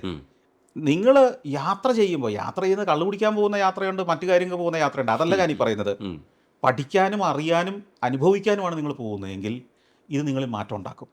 ഇപ്പോൾ ഉദാഹരണം പറയാം, ഞാൻ ജർമ്മനിയിൽ ചെന്ന് അല്ലെങ്കിൽ പോളണ്ടിൽ ചെന്ന് അവിടുത്തെ ഒരു കോൺസെൻട്രേഷൻ ക്യാമ്പ് സന്ദർശിക്കുകയാണെന്നിരിക്കട്ടെ, അല്ലെങ്കിൽ അവിടുത്തെ ഏതെങ്കിലും ഒരു ചരിത്ര സ്ഥലം സന്ദർശിക്കാതിരിക്കട്ടെ, അല്ലെങ്കിൽ ഒരു ജീവിച്ചിരുന്ന ഒരു വ്യക്തിയുടെ വീട് സന്ദർശിക്കാതിരിക്കട്ടെ, ഞാൻ അവിടെ ആ വീടിൻ്റെ പടം വീഡിയോ എടുക്കൽ മാത്രമല്ല ചെയ്യുന്നത്, ആ വീടിനെ അവരെങ്ങനെയാണ് അതിനെ കൃത്യമായി ക്രമമായി അതിനെ സംരക്ഷിച്ചിരിക്കുന്നത്, അതിനെ എങ്ങനെയാണ് വരുന്ന ടൂറിസ്റ്റുകളുടെ മുമ്പിൽ അവതരിപ്പിക്കുന്നത്. ഇപ്പോൾ ആൻ ഫ്രാങ്കിൻ്റെ വീട്ടിൽ ചെന്നാൽ ഒരു വീടാണ്, ആ വീട്ടിൽ കയറി കാഴ്ച കണ്ട് തിരിച്ചിറങ്ങുമ്പോൾ നിങ്ങളുടെ കണ്ണ് നിറഞ്ഞിരിക്കും. നിങ്ങൾ കേരളത്തിലെ എത്ര മഹാൻ ജീവിച്ച വീട്ടിലും കയറിയിട്ട് ഇറങ്ങി വന്നാൽ നിങ്ങൾ കരയണമെന്നൊരു നിർബന്ധമില്ല. ഇത് രണ്ട് രീതിയിൽ ഒരു വസ്തുവിനെ അവതരിപ്പിച്ചിരിക്കുന്നതിൻ്റെ വ്യത്യാസമാണ്. ഞാൻ അതിൽ നിന്നും പഠിച്ചൊരു പാഠമുണ്ട്. ആൻ ഫ്രാങ്ക് മരിച്ചില്ലായിരുന്നെങ്കിൽ അവരുടെ ജീവിതം ഒരു പാഠപുസ്തകം ആവില്ലായിരുന്നു. ആൻ ഫ്രാങ്കിനേക്കാൾ ദുരിതം അനുഭവിച്ച ആയിരക്കണക്കിന് ലക്ഷക്കണക്കിന് കോടിക്കണക്കിന് മനുഷ്യർ രണ്ടാം ലോക മഹായുദ്ധ കാലത്ത് ജീവിച്ചിട്ടുണ്ട്. പക്ഷേ ആൻ ഫ്രാങ്ക് എങ്ങനെ ഒരു ചരിത്ര വനിതയായി മാറി, ഒരു പെൺകുട്ടി ചരിത്രത്തിൻ്റെ ഭാഗമായി, അതിനെ എങ്ങനെ അവതരിപ്പിച്ചു എന്നതല്ലേ വ്യത്യാസം. അവരുടെ ജീവിതത്തെ എങ്ങനെ വരും തലമുറയ്ക്ക് മുമ്പ് അവതരിപ്പിച്ചു എന്നുള്ളതാണ്. ആൻ ഫ്രാങ്കിന്റെ ഡയറി കുറിപ്പുകളാണ്. യെസ്. അപ്പോൾ ഞാൻ അതിൽ നിന്നൊരു പാഠം പഠിച്ചു. കേരളത്തിലെ ഏത് കോരൻ എന്ന് പറയുന്നത് നമ്മൾ അതിസാധാരണക്കാരൻ ഉപയോഗിക്കുന്ന വാക്കാണല്ലോ. കോരന് കുമ്പിളിൽ കഞ്ഞി എന്ന് പറയുന്നത് അതിസാധാരണക്കാരൻ, ദരിദ്രൻ. അവനെയും ഒരു ക്യാമറയ്ക്ക് മുമ്പ് വിളിച്ചിരുത്തി അവൻ്റെ കഥ പറയിച്ചാൽ നിങ്ങളുടെ കണ്ണ് നനയിക്കാൻ പറ്റും. പറയേണ്ട രീതി പറയിപ്പിച്ചാൽ അത് കേൾക്കാൻ ആളുണ്ടാവും. ഇത് ഞാൻ പഠിച്ചതിലോ അതാണ് ലോകയാത്ര നടത്തിയാൽ നിങ്ങൾക്ക് എന്ത് വിവരം ഉണ്ടാവും എന്ന് ചോദിച്ചാൽ അതിൻ്റെ ഉത്തരം. എൻ്റെ സർവ്വ പരിപാടികളുടെയും എൻ്റെ ബിസിനസ്സിൻ്റെ ഉൾപ്പെടെ ഞാൻ നടത്തുന്ന പ്രവർത്തനങ്ങളുടെ ഉൾപ്പെടെ ഞാൻ ഈ പറയുന്ന ഓരോ വാക്കുകളുടെയും പിന്നിൽ യാത്രയുടെ ഇൻഫ്ലുവൻസ് ഉണ്ട്, അതിൻ്റെ ആത്മവിശ്വാസമുണ്ട്. നിങ്ങൾ ചോദിച്ചല്ലോ, ഒരു ക്യാമറയുമായിട്ട് ഒരാൾ വരുമ്പോൾ പണ്ട് എന്തും നിങ്ങൾക്ക് പറയാമായിരുന്നു, ഇപ്പോൾ ആളുകൾ ചോദ്യങ്ങൾ ചോദിക്കുന്ന സാഹചര്യത്തിലെത്തുമ്പോൾ അതിനെ നേരിടാൻ ടെൻഷൻ ഉണ്ടോന്ന്? ഒരു ടെൻഷനുമില്ല. കാരണം എനിക്ക് എൻ്റെ ആശയങ്ങൾ അത് റിഫൈൻഡ് ആണെന്നും അത് പൂർണ്ണ തോതിൽ പെർഫെക്റ്റായി എന്നല്ല, ഞാൻ റിഫൈൻഡ് ആക്കിക്കൊണ്ടിരിക്കുക. അതെനിക്ക് ധൈര്യപൂർവ്വം ഏത് നിമിഷവും ആരുടെ മുമ്പിലും പറയാം. അത് മുഖ്യമന്ത്രിയുടെ മുമ്പിലിരുന്നും പ്രധാനമന്ത്രിയുടെ മുമ്പിലിരുന്നും UN സെക്രട്ടറി ജനറലിൻ്റെ മുമ്പിലിരുന്നും അമേരിക്കൻ പ്രസിഡന്റ് മുമ്പിലിരുന്നും പറയാൻ എനിക്ക് ഒരു ധൈര്യക്കുറവില്ലെന്നും. കാരണം അവരെക്കാളൊക്കെ യാത്രയിലൂടെ അനുഭവങ്ങൾ നേടിയ ആളാണെന്ന് എനിക്ക് നല്ല ബോധ്യമുണ്ട്. ഇപ്പോൾ നമ്മൾ ഇവിടുത്തെ വികസനത്തെക്കുറിച്ച് സംസാരിക്കുന്ന സമയത്ത് നടക്കുന്നൊരു കാര്യമാണ്, നമ്മളിപ്പോൾ നാഷണൽ ഹൈവേ ചെയ്യുന്ന സമയത്ത് രണ്ട് വശവും എന്താണ് പരിസ്ഥിതി എന്ന് പഠിക്കാതെ ചെയ്തുകൊണ്ടാണെന്ന് രണ്ടാമതും ഇപ്പോൾ പരിസ്ഥിതി പ്രവർത്തകരൊക്കെ പറയുമ്പോൾ, ഒരു കാലഘട്ടത്തിൽ പരിസ്ഥിതി പ്രവർത്തനം ഇല്ലെങ്കിൽ ഇത്തരത്തിലുള്ള കാര്യങ്ങൾ പറയലൊരു മോശം കാര്യമായിട്ട് വികസനത്തിൻ്റെ രാഷ്ട്രീയം പറയുന്ന സ്ഥലത്ത് പോയിട്ട് ഒരു മോശം പറച്ചിലായിരുന്നു എന്നാണ് കരുതിയിരുന്നത്. പക്ഷേ യഥാർത്ഥത്തിൽ ശരിയായ പഠനങ്ങൾ കൂടെ നടത്തി, അല്ലെങ്കിൽ പഠനങ്ങൾ ശരിയായിട്ട് നടത്തിയിട്ടുണ്ടാവാം, ഇംപ്ലിമെൻറ്റേഷൻ ലെവലിൽ എവിടെയോ ശ്രദ്ധിക്കാത്തതാണെന്ന് വീണ്ടും ആരോപണം വരുന്നൊരു സാഹചര്യത്തിൽ നമ്മുടെ കേരളത്തിൻ്റെയൊക്കെ വികസനം കുറച്ചുകൂടെയൊക്കെ സൂക്ഷ്മമായി പഠിച്ച് ചെയ്യേണ്ട ഒരു കാര്യമായിട്ടല്ലേ ഈ നാഷണൽ ഹൈവേയുടെ ഈ പറയുന്ന സംഭവത്തിലൂടെ മനസ്സിലാക്കേണ്ടത്? എങ്ങനെയാണ് അതിനൊക്കെ? അല്ല, ഇത് ഏത് കാര്യത്തിലും അത് ചെയ്യേണ്ടതാണ്. ഇത് സൂക്ഷ്മമായി പഠിക്കുക എന്നുള്ളതല്ല, ടെക്നോളജിയെ നമ്മൾ പൂർണ്ണ തോതിൽ ഇംപ്ലിമെൻറ്റ് ചെയ്യുക. ടെക്നോളജി ലോകത്തുണ്ടല്ലോ, ഈ ടെക്നോളജിയെ ഡൈല്യൂട്ട് ചെയ്യാൻ പോകുമ്പോഴല്ലേ കുഴപ്പം. നിങ്ങളൊരു വീട് പണിതാൽ ഇതേ പ്രശ്നങ്ങൾ പറ്റാം. ആവശ്യത്തിന് സിമെൻറ്റ് ചേർത്തില്ല, അത് താഴെ വരും. അത് ബാക്കി എന്തിനേലും കുറ്റം പറഞ്ഞിട്ട് കാര്യമുണ്ടോ? അത് ശ്രദ്ധിക്കേണ്ട. ടെക്നോളജി പറയുന്ന ഒരു കാര്യമുണ്ട്, കോൺക്രീറ്റ് ചെയ്യാൻ ഇന്നതാണ് മിശ്രിതം വേണ്ടത്, ഇത്ര സിമെൻറ്റ് ഈസ്റ്റു ഇത്ര മെറ്റൽ ഈസ്റ്റു ഇത്ര മണലുണ്ടെങ്കിലേ കോൺക്രീറ്റ് ബലം ഉണ്ടാവുള്ളൂ, അല്ലെങ്കിൽ അതിന് ഇത്ര കമ്പിയും കൂടെ ഉണ്ടെങ്കിൽ സ്റ്റീൽ ബാറും കൂടെ ഉണ്ടെങ്കിൽ അത് കോൺക്രീറ്റിന് ബലമുള്ളൂ എന്ന് ശാസ്ത്രം പറയുന്നുണ്ടെങ്കിൽ you follow science, you follow technology. അത് മാത്രമേ അതിനകത്ത് ചെയ്യേണ്ടതുള്ളൂ. സയൻസ് ആൻഡ് ടെക്നോളജി ഇതിനൊക്കെ ഉത്തരം തരുന്നുണ്ട്. പിന്നെ സയൻസ് ആൻഡ് ടെക്നോളജിയിൽ വിശ്വാസമില്ലാത്തവർക്ക് പിന്നെയുള്ളതാണ് പ്രാർത്ഥന. ഇന്ന് ഈ രാജ്യത്തും ലോകത്തും നടക്കുന്ന ഏത് കാര്യവും നമ്മളിപ്പോൾ ഈ അഭിമുഖം നടത്തുന്നത് പോലും മനുഷ്യൻ കാണുന്നത് ടെക്നോളജിയെ ആശ്രയിച്ചിട്ടല്ലേ. ആ ടെക്നോളജി ഈ ക്യാമറയുടെ ഫ്രെയിം റേറ്റ് ഇപ്പോൾ മാറ്റിയിട്ടാൽ ആ ക്വാളിറ്റി കിട്ടുമോ? ഓഡിയോ കറക്റ്റ് ചെയ്തില്ലെങ്കിൽ നിങ്ങൾ സയൻസിനെ ആശ്രയിച്ച് സയൻസ് എന്താണെന്ന് ഉദ്ദേശിക്കുന്ന ആ ലെവലിൽ ഓഡിയോ കൊടുത്തെങ്കിലേ, ഓഡിയോ ബട്ടണുകൾ പ്രവർത്തിപ്പിച്ചെങ്കിലേ പ്രോപ്പറായ രീതിയിൽ ഓഡിയോ റെക്കോർഡ് ആവുള്ളൂ. അല്ലെങ്കിൽ ഈ പ്രവൃത്തി മുഴുവൻ വേസ്റ്റായി. എന്ന് പറഞ്ഞതുപോലെ റോഡ് നിർമ്മാണത്തിന് ലോകത്തൊരു ശാസ്ത്രമുണ്ട്, അതിനൊരു ടെക്നോളജി ഉണ്ട്. അത് ഫോളോ ചെയ്യാതെ ബാക്കി എന്തിനേയും പറഞ്ഞിട്ട് വല്ല കാര്യമുണ്ടോ? അത് ഫോളോ ചെയ്തിടത്തൊന്നും താഴെ പോയിട്ടുമില്ലല്ലോ. അത് ഫോളോ ചെയ്യണം. സയൻസിനെയും ടെക്നോളജിയും നമ്മൾ സിസ്റ്റം കൃത്യമായിട്ട് ഫോളോ ചെയ്യണം. ഇപ്പം മണ്ണിൻ്റെ ഘടന പരിശോധിക്കുക എന്നുള്ളത് കെട്ടിടം പണിയോ ഏത് നിർമ്മാണത്തിനും ആദ്യം ചെയ്യേണ്ട പണിയാണ്. നിങ്ങളൊരു വീട് പണിയുമ്പോൾ ചെറിയ വീടാണെങ്കിൽ അതിന് വലിയ ലോഡ് താഴോട്ട് പോകുന്നില്ലാത്തതുകൊണ്ടാണ് ഈ മണ്ണ് പരിശോധന ഇല്ലാത്തത്. എന്നാൽ പോലും നാട്ടുപുറത്ത് പോലും ഒരു വീട് പണിയുമ്പം മണ്ണ് മാറ്റിയിട്ട് ഉറപ്പുള്ള മണ്ണിൽ നിന്നല്ലേ തറ കെട്ടി തുടങ്ങുന്നത്. ആ പണി ഇത്രയും വലിയ ഹൈവേ പണിതാൻ അറിയത്തില്ലെന്നാണോ നമ്മൾ മനസ്സിലാക്കേണ്ടത്? ഒരു സാധാരണക്കാരൻ ഒരു കന്നുകാലി തൊഴുത്ത് പണിയുമ്പോൾ പോലും മേൽമണ്ണ് മാറ്റി ഉറപ്പുള്ള മണ്ണിലാണ് തറ കെട്ടി തുടങ്ങുക. അത് സിമ്പിൾ ലോജിക്കും സിമ്പിൾ സയൻസും അല്ലേ. അത് ചെയ്താൽ മതി ഇവിടെ. അവിടെ ഉറപ്പുള്ള മണ്ണില്ലെങ്കിൽ പൈൽ ചെയ്യണം. ഇപ്പം നമ്മളിപ്പോൾ 200 മീറ്ററോ 300 മീറ്ററോ അല്ലെങ്കിൽ 1 കിലോമീറ്റർ സ്ഥലത്തെ പ്രശ്നം കൊണ്ട് ഈ ഈ NH-66 എന്ന് പറയുന്ന 1500 കിലോമീറ്റർ നീളമുള്ള ആ ഹൈവേ മുഴുവൻ നമ്മൾ തള്ളിപ്പറയേണ്ട കാര്യമില്ല. ഈ കേരളത്തിൽ മുഴുവൻ എല്ലായിടത്തും ഇടിഞ്ഞു വീഴുന്നും നമുക്ക് പറയാൻ പറ്റില്ല. പക്ഷേ ഈ കോൺട്രാക്റ്റ് കൊടുക്കുമ്പോൾ ഏത് കോൺട്രാക്ടറും സൂത്രപ്പണിയിലൂടെ കൂടുതൽ കാശുണ്ടാക്കാൻ ശ്രമിക്കുന്നു. അതിന് സൂപ്പർവൈസ് ചെയ്യുന്ന ഒരു മെക്കാനിസം വേണം. ആ ടെക്നോളജി നിഷ്കർഷിക്കുന്ന ക്വാളിറ്റി അവിടെ നടപ്പായിട്ടുണ്ടെന്ന് ഉറപ്പുവരുന്ന ഒരു ഭരണ സംവിധാനം ഇല്ലാത്തതല്ലേ പറ്റിയത്. അതായത് പഞ്ചായത്ത് റോഡ് ചെയ്യുമ്പോൾ തന്നെ നമ്മൾ ചെറിയ പാലമൊക്കെ ചെയ്യുമ്പോൾ പോലും പൗരബോധം കൃത്യമായി ഇടപെട്ടില്ലെങ്കിൽ നടക്കില്ല. അപ്പം ഇവിടെയൊക്കെ അങ്ങനെയായിരുന്നു ശരിക്കും വേണ്ടിയിരുന്നത് എന്നുള്ളതാണ് മനസ്സിലാക്കാൻ കഴിയും. പക്ഷെ അത് ഇത്തരം ഹൈവേകളിൽ പൗരബോധം കൊണ്ട് തന്നെ പണി നടക്കില്ല. മനസ്സിലായില്ലേ? ഇപ്പോൾ ഉദാഹരണത്തിന് 6 വരിയുള്ളൊരു പാത എലിവേറ്റഡ് ഹൈവേ പണിയുമ്പോൾ പൗരന്മാർക്ക് പോയിട്ട് ഇന്ന് നല്ല സിമെന്റ് മിക്സർ ചെക്ക് ചെയ്യാനൊന്നും പറ്റില്ല. അത് അഭിപ്രായം പറഞ്ഞാലും കേൾക്കാനും സംവിധാനമല്ല. അവിടെയാണ് രാജ്യവ്യാപകമായിട്ട് ഹൈവേകളുടെ പണികൾ ഇങ്ങനെ കഴിഞ്ഞ ഒരു 10, 15, 20 മൻമോഹൻ സിംഗിന്റെ കാലത്തൊക്കെ ഹൈവേയുടെ പണി തുടങ്ങിയിട്ടുണ്ട്. അത്രയും വിപുലമായ ഹൈവേ പണി രാജ്യം മുഴുവൻ ലക്ഷക്കണക്കിന് കിലോമീറ്റർ ഇങ്ങനെ പണി നടന്നുകൊണ്ടിരിക്കുമ്പോൾ അതിനൊരു ഭരണ സംവിധാനം കേന്ദ്ര ഉപരിതല ഗതാഗത വകുപ്പ് തന്നെ ഉണ്ടാക്കണം ഈ ക്വാളിറ്റി ചെക്കിങ്ങിന് വേണ്ടി. അത് ഉണ്ടാവാം, പക്ഷെ അത് എഫിഷ്യൻ്റ് അല്ല എന്നുള്ളതാണ് കണ്ടത് ഇവിടെ. മനസ്സിലായി. ഇപ്പം ഞാനിപ്പം ഇന്ത്യ മുഴുവൻ നിരവധി യാത്ര ചെയ്യുമ്പോൾ പല സംസ്ഥാനങ്ങളിൽ ഇതേപോലെ തന്നെ ഹൈവേകൾ പണി നടക്കുന്നുണ്ട്. അവിടെയൊന്നും വലിയ പ്രശ്നം ഉണ്ടായിട്ടില്ല.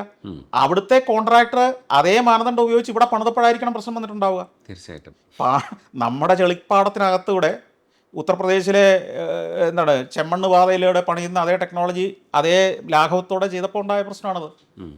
അതുകൊണ്ട് അതിനെ നമ്മൾ ആ ടെക്നോളജിയോ റോഡിനെയോ ഹൈവേ വരുന്നതിനെയോ അത് നടപ്പാക്കിയ രീതിയോ എല്ലാം തള്ളിപ്പറയേണ്ട ഒരു കാര്യമില്ല. എവിടെയാണോ പാളിച്ച പറ്റിയേ അതിനെ ഇനി പരിഹരിക്കുക, ഇനി അത്ര ആവർത്തിക്കാതെ നോക്കുക. ലോകത്ത് ഈ തകർന്നു വീണതും പരാജയപ്പെട്ടതുമായ ഒത്തിരി കാര്യങ്ങളുണ്ട്. ഒന്നാലോചിച്ച് നോക്കിയാൽ ഇലോൺ മസ്കിൻ്റെ സ്പേസ് ക്രാഫ്റ്റുകൾ ഇപ്പോഴും തകർന്നു വീണുകൊണ്ടിരിക്കുകയല്ലേ. ചന്ദ്രനിൽ മനുഷ്യനെ ഇറക്കിയ USA നാസ സുനിത വില്യംസിനെ തിരിച്ചൊന്ന് കൊണ്ടുവരാൻ വേണ്ടി 9 മാസം കാത്തിരുന്നില്ലേ. അപ്പോൾ സയൻസ് ആൻഡ് ടെക്നോളജി ഒക്കെ ഫെയിൽ ഉണ്ടാകുമ്പോൾ നമ്മൾ അതെല്ലാം വേണ്ടെന്ന് വെക്കുക, അതിനെല്ലാം കുറ്റം പറയുകയല്ല വേണ്ടത്. ആ സയൻസ് ആൻഡ് ടെക്നോളജി അല്ലേ പ്രാകൃത മനുഷ്യനിൽ നിന്ന് നമ്മളെ ഇന്നത്തെ ജീവിതത്തിലേക്ക് ഇത്രയും സൗകര്യങ്ങളോടെ ജീവിക്കാൻ പ്രാപ്തനാക്കിയത്. തീർച്ചയായിട്ടും. വിമാനത്തിൽ പറക്കാൻ പ്രാപ്തനാക്കിയത്. 3 മണിക്കൂർ കൊണ്ട് ഉരുവിൽ കയറി ഒരാഴ്ച കൊണ്ട് ദുബായിലെത്തിയ നമ്മൾ ഇന്ന് 3 മണിക്കൂർ കൊണ്ട് ദുബായിലെത്താൻ നമ്മളെ പ്രാപ്തനാക്കിയത് എന്താണ്? എയർ കണ്ടീഷൻ മുറിയിലിരിക്കാനും കറണ്ടിൻ്റെ സൗകര്യങ്ങൾ ഉപയോഗിക്കാനും മൊബൈൽ ഫോണിൻ്റെ ലോകത്തെ ഈ അഭിപ്രായം പറയാൻ പോലും നമ്മളെ പ്രാപ്തനാക്കിയത് ഈ മൊബൈൽ ഫോണല്ലേ. ഇതെല്ലാം ടെക്നോളജി അല്ലേ. അതിനെല്ലാം അതിലുണ്ടായ ഒരു ഫെയിലിയർ വെച്ചിട്ട് നമ്മൾ ഇനിയൊന്നും വേണ്ടെന്ന് പറയുന്നത് അതാണ് വിവരക്കേട്. ഈ യാത്രയുടെ കാര്യം പറയുമ്പോൾ നമ്മുടെ ഇപ്പോൾ ഇൻസ്റ്റയിൽ നമ്മളൊരു ചായ കുടിക്കാൻ വേണ്ടിയിട്ട് ബൈക്ക് എടുത്ത് മഴയത്ത് പോയിട്ട് ഒരു ചായക്കടയിൽ നിന്ന് ചായ കുടിക്കുന്ന ഒരു സ്റ്റോറി ആയിരിക്കും ഇൻസ്റ്റയിൽ കിടക്കുന്ന യാത്രയുടെ സ്റ്റോറികളിൽ കൂടുതൽ ഹിറ്റാവുന്ന കാൽപ്പനികമായിട്ടുള്ള സ്വപ്നങ്ങളുള്ള വളരെ സോഫ്റ്റായിട്ടുള്ള യാത്രകളുണ്ട്. പക്ഷേ സാറിൻ്റെ യാത്രകളൊക്കെ മിക്കവാറും ഒക്കെ നമ്മളിതൊക്കെ കാണാൻ വേണ്ടിയിട്ട് നടത്തിയിട്ടുള്ള യാത്രകളാണ്.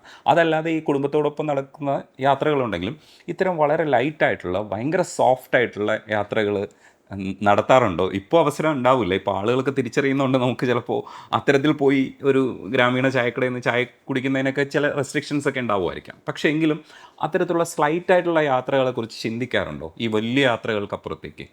ഞാനത് വീഡിയോ ആക്കി ഇടുന്നില്ലെന്നേ ഉള്ളൂ. ഞാനിതൊക്കെ ചെയ്യാറുണ്ട്. ഞാനിങ്ങനെ യാത്ര ചെയ്യുന്ന ഇടയ്ക്കുള്ള നാട്ടും പുറത്ത് ഒരു ചായക്കടയിൽ ഇറങ്ങിയിരുന്ന് ചായ കുടിക്കുക, അവിടെ ഇരിക്കുന്ന നാട്ടുകാർ വർത്താനൊക്കെ പറയാറുണ്ട്. അതൊരു വീഡിയോ ആക്കി ഇടണമെന്ന് എനിക്ക് തോന്നിയിട്ടില്ലാത്തതുകൊണ്ടാണ്. നമ്മുടെ വീഡിയോസൊക്കെ കാര്യഗൗരവമുള്ള, കാരണം എൻ്റെ വ്യൂവേഴ്സ് എന്ന് പറയുന്നത് മറ്റൊരു കമ്മ്യൂണിറ്റിയാണ്. അതെനിക്ക് കൃത്യമായിട്ട് അറിയാം ആരാണെന്ന്. ചിലർ എൻ്റെ കമ്മ്യൂണിറ്റി പെടാത്തവർ ഇത് ഇപ്പം നല്ലൊരു ഇംഗ്ലീഷ് സിനിമ കളിച്ചുകൊണ്ടിരിക്കുന്നിടത്ത് ടിക്കറ്റ് കിട്ടാത്തതിൻ്റെ മലയാള സിനിമ കാണാൻ വേണ്ടി ടിക്കറ്റ് കിട്ടാത്തതിൻ്റെ പേരിൽ ഒരാൾ വന്ന് ഇതിനകത്ത് കയറും. അയാൾക്ക് ആ സിനിമ ഒന്നും മനസ്സിലാവാതെ ഇത് കൊള്ളിയാലെന്ന് പറഞ്ഞ് ഇറങ്ങിപ്പോകുന്ന പറഞ്ഞ പോലെയുണ്ട്. എന്നാൽ ഇംഗ്ലീഷ് സിനിമ സ്ഥിരമായി കാണുന്ന ആളുകൾ ആ സിനിമ കാണാൻ വേണ്ടി വരുന്നത് അത് പ്രതീക്ഷിക്കുന്ന റിസൾട്ട് കാണാൻ വേണ്ടി തന്നെയാണ് എന്ന് പറഞ്ഞ പോലെ വ്യത്യാസം. ഇപ്പം ഒരു വ്ളോഗ് കാണാൻ വരുന്ന പ്രേക്ഷകനല്ല എൻ്റെ പ്രേക്ഷകൻ, എനിക്ക് കൃത്യമായിട്ട് അറിയാം. ഞാൻ അതിന് പകരം വ്ളോഗാക്കി കഴിഞ്ഞാൽ എൻ്റെ പ്രേക്ഷകർ എവിടെ പോകും? അവർക്ക് എന്താ കണ്ടന്റ് കിട്ടുക? പിന്നെ കേരളത്തെ ഇൻഫ്ലുവൻസ് ചെയ്യുന്ന 100,000 പേരെ സ്വാധീനിക്കുന്ന ഒരു വീഡിയോ ചെയ്യണോ, വെറും പ്രേക്ഷകരായ കേരളത്തിൽ ഒരു ഇൻഫ്ലുവൻസും ചെയ്യാത്ത 10,00,000 പേരെ വ്യൂവേഴ്സ് ആക്കണോ എന്നുള്ളതാണ് എൻ്റെ മുമ്പിലെ ചോദ്യം. തീർച്ചയായിട്ടും ആ ചോദ്യത്തിനെ അഡ്രസ്സ് ചെയ്യുകയാണെന്നുള്ളത് നമുക്ക് കാണുമ്പോൾ മനസ്സിലാവും. സഞ്ചാരത്തിൻ്റെ തുടക്കത്തിൽ ഇപ്പോൾ ഏഷ്യാനെറ്റിൽ നിന്ന് 10-20 എപ്പിസോഡിന് ശേഷമാണ് ഒരു എപ്പിസോഡ്. 4 വർഷം ഞാൻ ഇതുമായിട്ട് നടന്നു, കാത്തിരുന്നു. 20 എപ്പിസോഡ് അല്ല, അപ്പോഴും പുതിയ പുതിയ സ്ഥലങ്ങളിൽ പോയിക്കൊണ്ടിരിക്കുക. ആ 20 എപ്പിസോഡ് ഫിനിഷ് ചെയ്ത് അവരുടെ കൊടുത്തതാണ്. നമ്മുടെ ഈ സഞ്ചാരങ്ങളൊക്കെ കണ്ടിട്ട് ആളുകളൊക്കെ സഞ്ചരിച്ചതുപോലെ തന്നെ ഒരു പ്രതീതി ഉണ്ടാക്കി. അവരൊക്കെ വന്ന് നിന്ന് അഭിപ്രായം പറയുമ്പോൾ, അടുത്ത് വന്ന് നിന്ന് അഭിപ്രായം പറയുമ്പോൾ നമുക്ക് പ്രൗഡുണ്ടാക്കി. പക്ഷെ അതിനപ്പുറത്തേക്ക് ഈ ടെലിവിഷൻ എന്ന് പറയുന്ന ബിസിനസ്സിനകത്ത് പരസ്യമില്ലാതെ നമ്മൾ ഈ കാര്യം നടത്താൻ കഴിഞ്ഞു എന്നുള്ളത് കാണുമ്പോൾ ഇപ്പോഴും എനിക്ക് ചോദിക്കാനുള്ള ചോദ്യം എന്ന് പറയുന്നത് ഇതെങ്ങനെ സാധിക്കണമെന്നുള്ളത്, ഇതെങ്ങനെ പറ്റുന്നു എന്നുള്ളത്. ഒരു ഒരു ഒരു സംഭവം നമുക്ക് കിട്ടും, നമ്മുടെ തന്നെ പ്രോഡക്ട്സ് പലതും അതിനകത്ത് നമുക്ക് പരസ്യമായിട്ട് വിടാൻ പറ്റും. പക്ഷെ അതുകൊണ്ട് നിൽക്കാൻ പറ്റുമോ എന്നുള്ളതാണ്. പറ്റുന്നുള്ളതിൻ്റെ ഏറ്റവും നല്ല തെളിവല്ലേ ഇത്.